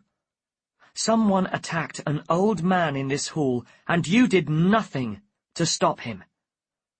We are lucky that the stranger was not badly hurt." "Mother," replied Telemachus, "you are right to be upset. But I cannot always control the behavior of your suitors. I am one against so many." Penelope now addressed the suitors. "When my husband sailed to Troy, he warned me of the dangers that he would face. 'I cannot promise that I will ever return,' he said. 'Wait patiently for me. But when you see a beard on our son's chin, it will be time for you to choose a new husband.'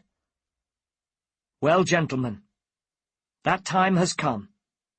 I would prefer to die, but I must accept my fate.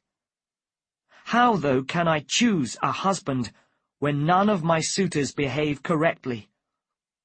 Suitors usually bring their own animals to eat at dinners, and they also bring their lady gifts.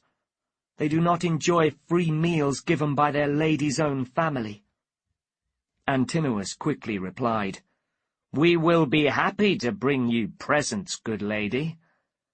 But we will not leave here, not until you have married one of us." The other suitors agreed. They sent servants to fetch the finest dresses and jewelry that they owned. Penelope accepted the gifts politely and took them to her room. The suitors spent the rest of the day dancing and singing. But before darkness fell, Eurymachus started a conversation with Odysseus.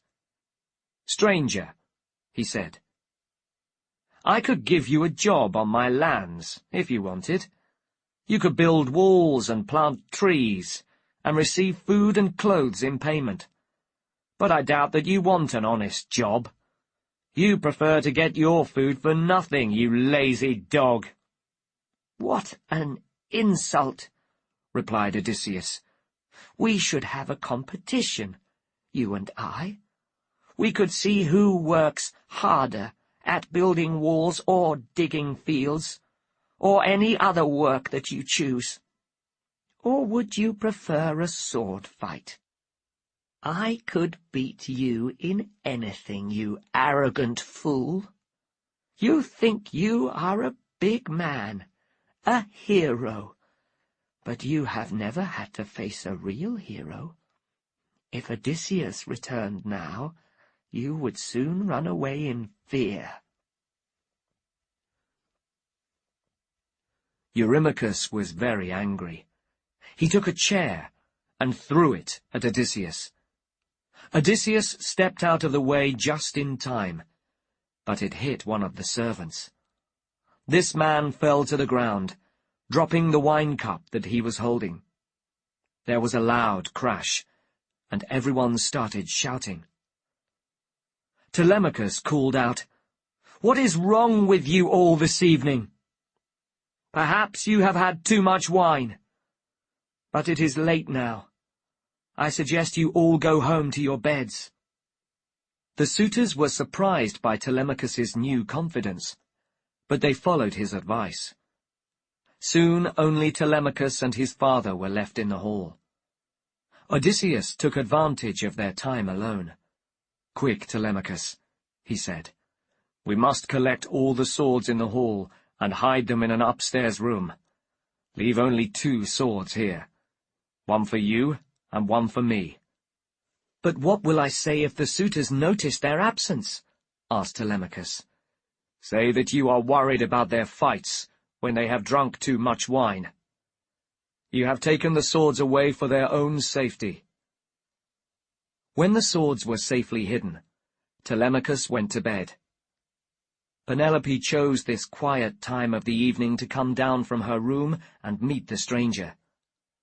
Her servants came too, to clear the plates from the tables. "Come and sit with me by the fire, stranger," said Penelope. "Tell me who you are, and where you come from." "Please do not ask me about my home and family," replied Odysseus. "I have had a sad and difficult life, but no one likes to hear about other people's troubles. Let us talk about something else." "I too have had a sad and difficult life, stranger," said Penelope. "Since my husband's departure for the war in Troy, the passing years have brought me only tears. And now my father wants me to marry one of the men who behave so rudely in my home. But tell me about yourself. I would like to know your story." The old man repeated the story that he had told Eumaeus in his hut. When Penelope heard that he had once met Odysseus in Crete, she decided to test his honesty. "Tell me, stranger, what Odysseus was like in those days. Can you remember any details of his clothes, or any companions that were with him?" "It was 20 years ago, so I do not remember much.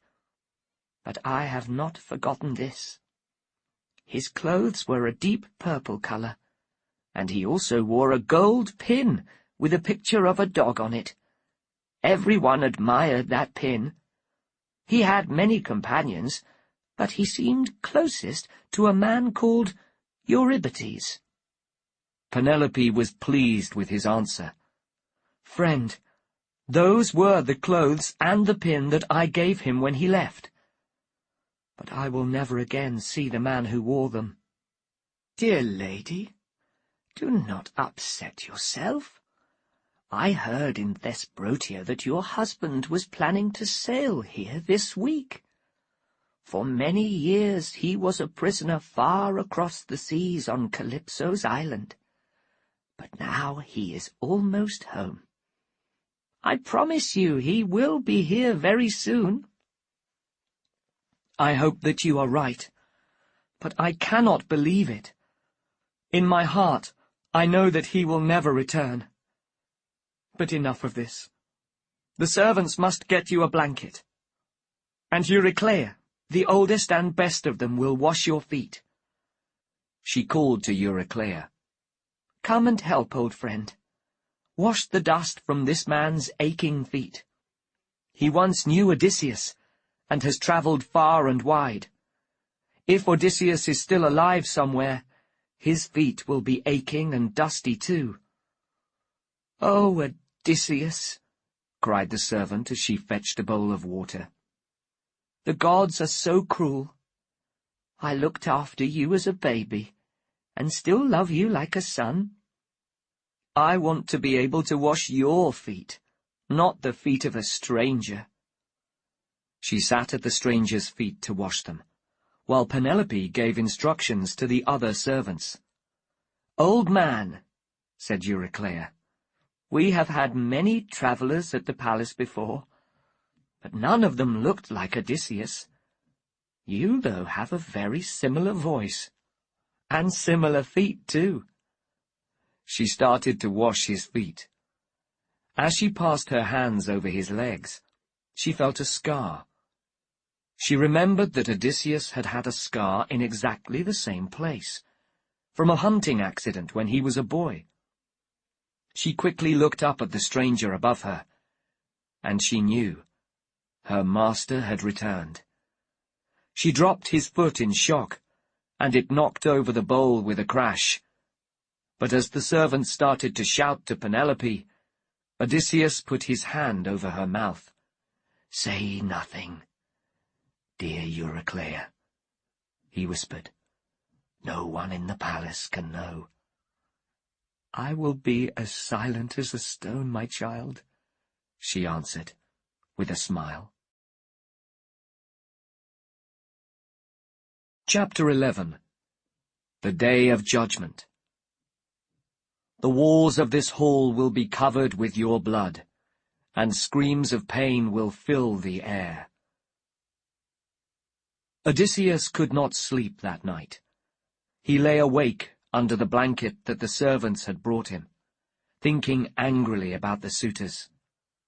They deserved to die. But how could he and Telemachus alone kill so many? Athene came down from Mount Olympus to talk to him. "Are you sleepless again, Odysseus? Stop worrying. You are in your own home, under the same roof as your wife and son, and you have a goddess to help you. You and I could kill 10 times this number of suitors. Their fate is already decided." Then she closed Odysseus's eyes in sleep, and returned to Mount Olympus. At the same moment, Penelope woke. In her dream, she had seen Odysseus next to her in bed. He was young and good-looking, as he had been on the day of his departure for Troy. The thought of him brought tears to her eyes. "Oh, gods," she cried, "let me die. A painful death would be better than marriage to any man who is not Odysseus." In the morning, the palace was busy with preparations for a meal even bigger than usual. The day was a public holiday, and the suitors planned to celebrate it well. Eumaeus arrived with some pigs for the meal, and the cow farmer Philoetius also brought some animals. When he saw Odysseus sitting quietly in a corner, he stopped suddenly and stared. "Greetings, stranger," he said. "You confused me just then, because you reminded me so much of my master Odysseus. Oh, it would be a wonderful surprise if he ever came home. I often think of leaving Ithaca, so that I do not have to obey the arrogant suitor's orders. But I cannot do it, because I cannot give up all hope of my master's return." Odysseus replied, "You are clearly a loyal and honest servant, so I will give you some news. Odysseus is on his way home. Before the end of the day, you will see him again with your own eyes." "Stranger, I hope that you are right. It is my dearest wish." The farmer Melanthius, who had also come for the meal, heard their conversation. "This smelly old man is mad, Philoetius," he laughed, And you are mad too, if you listen to his crazy prophecies. When the food was ready, everyone took their seats in the hall. Telemachus carefully made sure that Odysseus was given a seat near the doorway. "Sit and eat with the suitors," he said loudly. "Suitors, there will be no fights or insults here today." But they did not listen. Soon they were shouting and laughing at Odysseus. One of them threw a cow's foot at his head, but it missed. Telemachus turned to the man and said, "You were lucky that that did not hit him. I will put my sword through any man who strikes my guest. I am not a child now. I cannot stop you eating my food and drinking my wine. There are too many of you, but I will stop your bad behavior. If you want to murder me for that, then do it. I would prefer to die than to let you hurt my guest." The suitors laughed at his words until they saw strange drops of blood on their food. Was this a sign from the gods? At that moment, the voice of the prophet Theoclymenus was heard. "Unhappy men," he cried, "this is my prophecy. The walls of this hall will be covered with your blood, and screams of pain will fill the air. Your ghosts will soon be on their way to the underworld." Eurymachus laughed at him. "He is out of his mind, poor man. Can someone show him the door?" "I need no help to find the door, Eurymachus," replied Theoclymenus. "I am going through it now. I can see disaster coming your way, and I want to be as far away from you as possible when it arrives." He left the hall. The suitors looked at each other nervously, but then started to laugh again. "You have chosen some strange people to invite here as your guests, Telemachus," said one. "First, a smelly old man, and now a mad prophet." At this point, Penelope entered the hall. She had spent the morning thinking sadly about her situation. Now she had reached a decision. "Suitors," she said, "you have taken advantage of my son for long enough. Although I have no wish to marry again, I must now choose a new husband. That is the only way to save my son's property from your greedy hands. Today will be the last day that you eat free food in this palace. Tomorrow I will go to the home of my chosen husband, and the rest of you will leave this place. As you can see, I am carrying a bow. This belonged to my husband, the famous hero Odysseus. I will marry the man among you who is most skilled at using this bow. You must string it, which is not easy if you do not have Odysseus's great strength. And then you must shoot an arrow through 12 axe handles. Telemachus, please arrange the axes in a line." Telemachus took the axes that his mother's servants were carrying. He dug the axe heads into the ground, so that the metal rings on the handles were exactly in line. Then he said, "Gentlemen, you have your instructions for the competition, but before you start, I would like to try the bow myself. Tomorrow I will have to say goodbye to my mother, but if I succeed with the bow, at least I will know that I am as strong as my father." Telemachus stood in the doorway with the bow. 3 times he tried to bend it, but 3 times his strength failed. The bow shook, but it did not bend. He tried a 4th time, and felt that he would succeed. But Odysseus shook his head gently, and Telemachus put the bow back on the ground.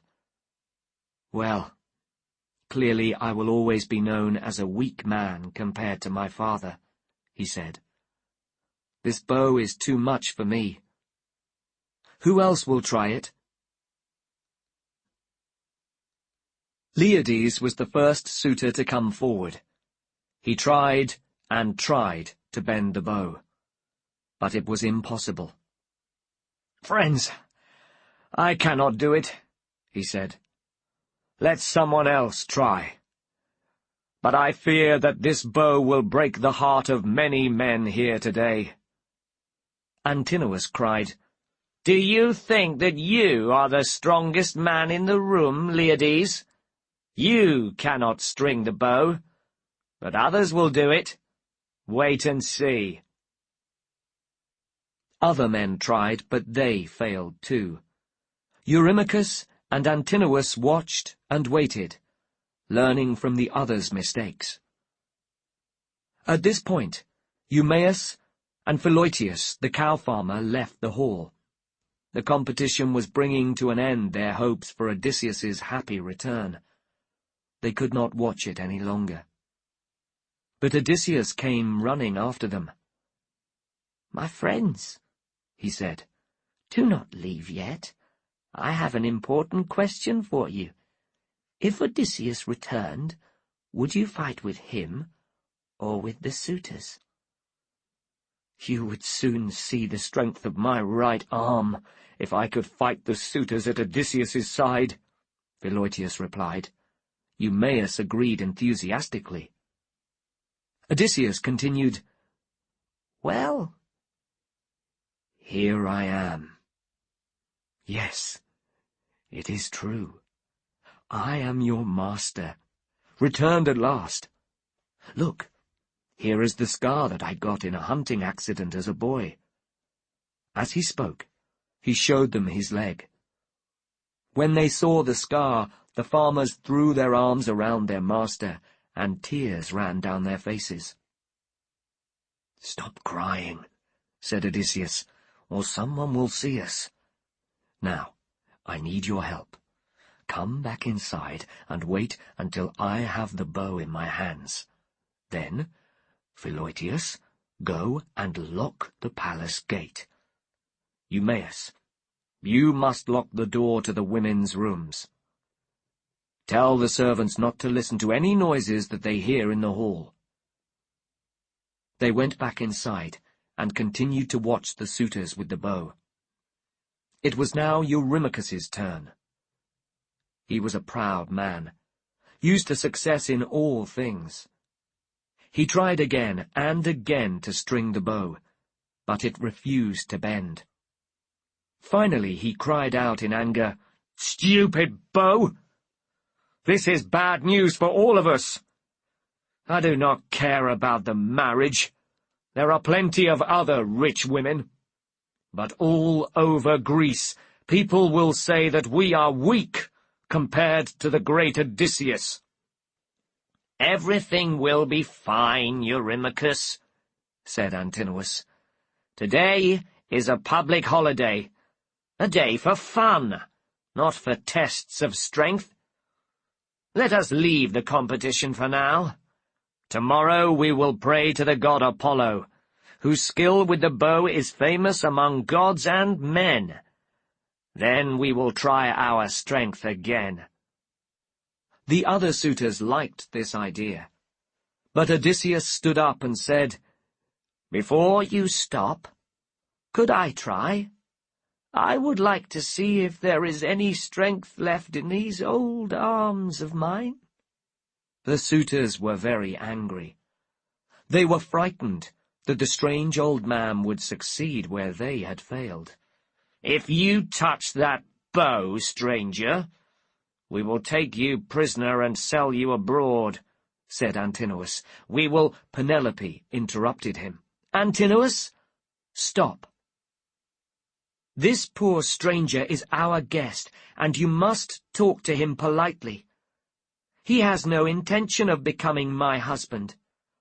I am sure he knows that that is impossible. So let him try his strength against the rest of you. What harm could it do?" It was Eurymachus who replied, "The people will think badly of us if he succeeds. He is old and homeless, and we are the finest young men in Greece. Our reputations will be ruined, Penelope gave a little laugh. For years you have been eating and drinking uninvited at another man's table. Your reputations were ruined long ago, Eurymachus. "Mother," said Telemachus, "the bow was my father's, so now it is mine. I should choose who can hold it. But go now to your room and busy yourself with your work. Or sleep if you can. You look tired today. The competition to choose your husband will start again tomorrow." Penelope realized that Telemachus was right. She left the hall and returned to her bedroom. There, tired after her sleepless night, she fell asleep. Telemachus now ordered Eumaeus to take the bow to Odysseus. The suitors shouted insults at the pig farmer, but Eumaeus did as Telemachus said. When he had given Odysseus the bow, he went up to the women's rooms and locked the doors. At the same time, Pholoetius went out quietly and locked the palace gate. Now there was no escape for the suitors. Odysseus was looking carefully at the bow to see if the passing years had damaged it. When he was satisfied that it was as strong as before, he started to bend it. As easily as a bard strings his instrument before a musical performance, Odysseus bent the bow and put on the string. As the suitors looked at him angrily, they heard thunder outside. Odysseus smiled at this sign of support from the great god Zeus. He picked up an arrow, aimed, and shot. He did not miss a single ring. The arrow sped straight through from the first axe handle to the last. Odysseus looked at Telemachus to check that he had his sword ready. Then he said, "Suitors, I have won your competition, but now I am going to shoot something that no one has ever hit before." From the doorway, he aimed an arrow at Alcinois. Alcinois had just reached for his wine cup. He never imagined for one moment that anyone would try to kill him in the company of so many friends. The arrow hit him in the neck. The cup dropped from his hand, and he fell to the floor with a crash. The suitors stared at Alcinois's dead body in shock. "Stranger," they shouted, "you will pay for this accident with your blood." Many of them were not carrying their swords, so they looked for the swords on the walls. Too late, they realized that the swords had disappeared. They still had no idea who the stranger was, and believed that Alcinois's death had been a horrible mistake. Odysseus cried, "You dogs! You never thought that I would come back from Troy. So you stole my food. Then you tried to steal my wife and murder my son. For those crimes you will all die." The suitors' faces turned white with fear, and they looked around for somewhere to hide. Only Eurymachus was brave enough to speak. "If you really are Odysseus, then you are right to be angry. But the person responsible for those crimes lies dead already. Alcinois was power-hungry and cruel. He wanted to make himself king of Ithaca after killing your son. But he has paid the price. The rest of us are guilty of nothing except eating your food without permission. For this, we will each give you 20 cows and a generous repayment in gold. Think carefully, Odysseus, before you murder innocent men." "Eurymachus," replied Odysseus, "no amount of gold could pay for your crimes. You have only two choices, to fight or to run. But whatever you choose, you will soon be dead." Eurymachus called to the other suitors. Odysseus will not be stopped with words. Get your swords ready, men. We must fight. Eurymachus ran at Odysseus with his sword, but Odysseus shot an arrow at his chest. He fell across the table, knocking food and wine cups everywhere, before lying dead in a pool of blood. Amphinomus came straight after him. Telemachus killed him from behind as he ran at Odysseus. "Father," shouted Telemachus, "I will go and get some swords for Eumaeus and Philoetius." "Yes," replied Odysseus, "but do it quickly. When I have no more arrows, I will need help." Telemachus got swords for the two loyal servants. Odysseus shot arrow after arrow, and each one brought death to a suitor. When there were no more arrows, he took his sword and fought with his son and servants at his side. The suitors, with few swords between them, could do little to defend themselves. But Melanthius the farmer had an idea. "Telemachus must have the swords from the hall somewhere in the palace. I know the building well. I will go and look for them." He came back a few minutes later with an arm full of swords. Then he went back to get more. With new confidence, the suitors threw themselves at Odysseus and his companions in the doorway. Suddenly, Odysseus felt less sure that they could win against so many. "Where are they getting the swords from?" he asked his son. "Who in the palace is helping them?" "Look!" cried Eumaeus. "Melanthius has a great pile of swords. He has found the room where they are hidden. He has given them to the suitors, and is going to get more." "Telemachus and I will keep the suitors in the hall," Odysseus said to Eumaeus. "Go now with Philoetius, and stop Melanthius." Odysseus's loyal servants went in the same direction as Melanthius. They found him getting more swords from Telemachus's secret room. They jumped on him before he saw them, and he was dead when they ran back to the hall. The suitors were now fighting hard, but Odysseus and Telemachus had managed to keep them from the doorway. At this point, Athene came to them disguised as Odysseus's old friend Mentor. "Mentor!" cried Odysseus, guessing that he was really speaking to the goddess. "You have come at just the right moment. Will you fight with us?"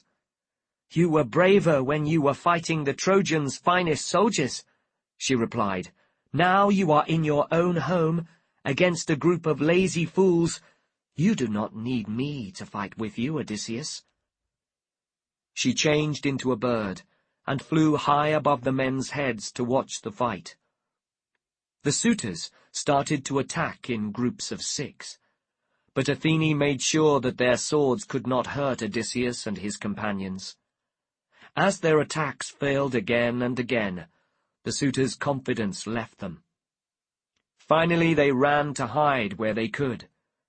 Odysseus and his men ran after them, and cut them down without pity. The suitors screamed horribly as they died, and the floor was a lake of blood. Phemius, the bard, looked around in terror. He felt sure that he was going to die with the suitors, but his only crime had been to entertain them with his songs. He ran to Odysseus and threw his arms around the hero's knees. "Sir," he cried, "take pity on me. You will be sorry later if you kill a bard. My songs bring pleasure to both gods and men. Your son Telemachus can tell you. I did not choose to come here. I was forced here by the suitors." "It is true, father," said Telemachus. "The man is innocent." "Then go outside to safety," Odysseus said to Phemius. "I have more work to do in here." When the bard had gone, Odysseus looked round the hall for more suitors to kill. But they were all piled on the floor, on top of each other. No one was left alive. Chapter 12. Odysseus and Penelope. As she walked towards the hall, Penelope could not decide how to greet him. Should she be polite but cold, or should she run into his arms and kiss him? Odysseus now said to Telemachus, "Go and fetch Euryclea and the other servants. We must clean up the mess." The servants came out of their rooms and learned what had happened. They threw their arms around Odysseus to welcome him home. He greeted each one by name, trying to keep the tears from his eyes. When they had taken the suitors' bodies outside and washed away the blood in the hall, Odysseus said, "Tomorrow I will visit my father. But now, Euryclea, it is time to fetch Penelope." "Dear child," replied the servant, "you should first change your clothes.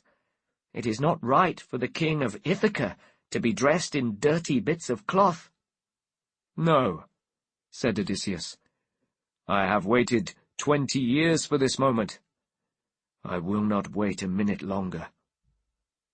So Euryclea hurried upstairs to wake Penelope.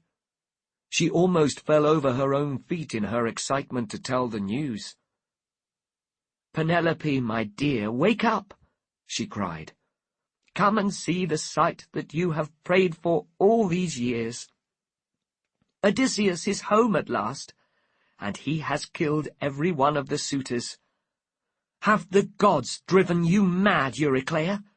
replied Penelope. "Please do not make fun of my unhappiness. Go back downstairs and let me sleep some more." "But I am not making fun of you, dear child," the servant continued. "Odysseus really has come home.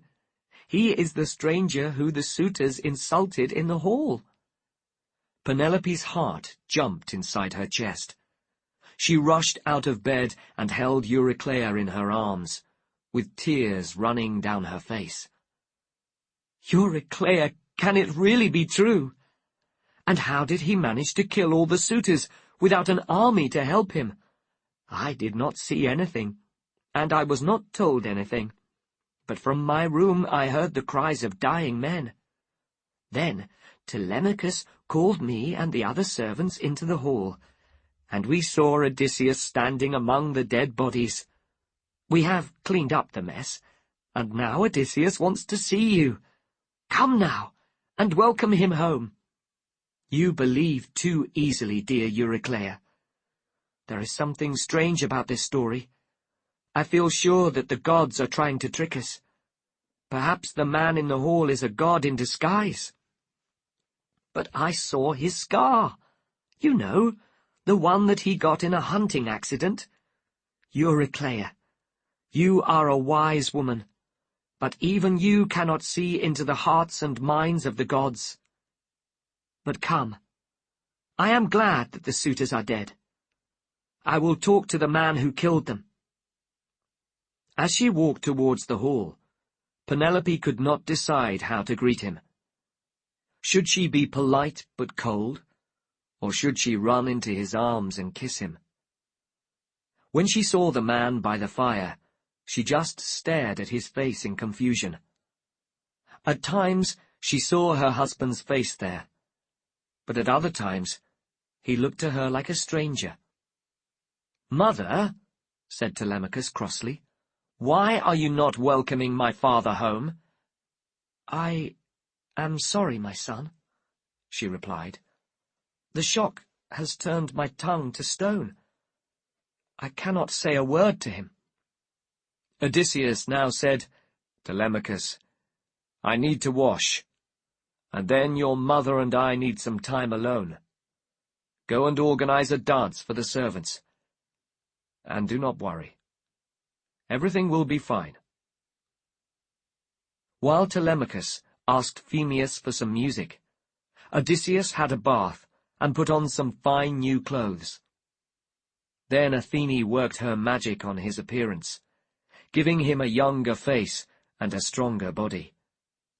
When he went back to Penelope in the hall, he looked like a god. "Well, Penelope," You are a strange woman. Few wives would stay out of their husband's arms for as long as this. But I can wait. Eurycleia, please prepare a bed for me somewhere in the palace. I will be sleeping alone tonight. You seem a strange man to me, too.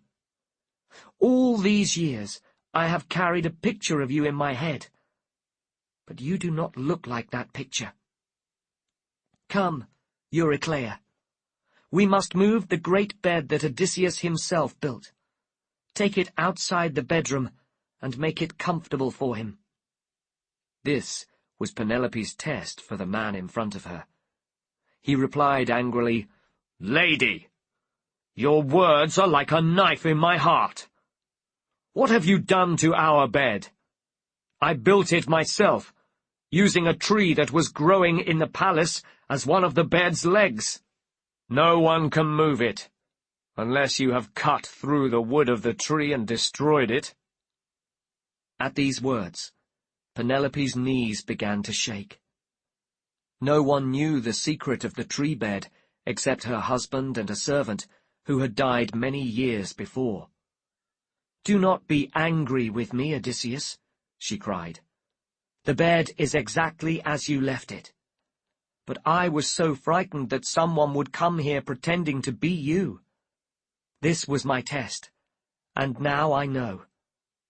Husband, it is really you." She threw her arms around him. She was like a sailor whose ship has been destroyed in a storm. After swimming for many hours, he sees dry land and knows that he is saved. Penelope felt the same way about seeing her husband again. For a long time Odysseus and Penelope held each other, crying silently.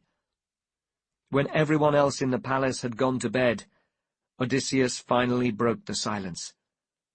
"Dear wife, we have not yet come to the end of our troubles. On my journey home, I spoke with the prophet Tiresias. He told me that I had to make another long journey before I could enjoy a peaceful old age." Penelope questioned her husband about the details of this prophecy. "If the gods have promised you a more peaceful old age," she said finally, "then there is hope that one day our troubles will end." Odysseus smiled at her words. Then he took his dear wife to their bed.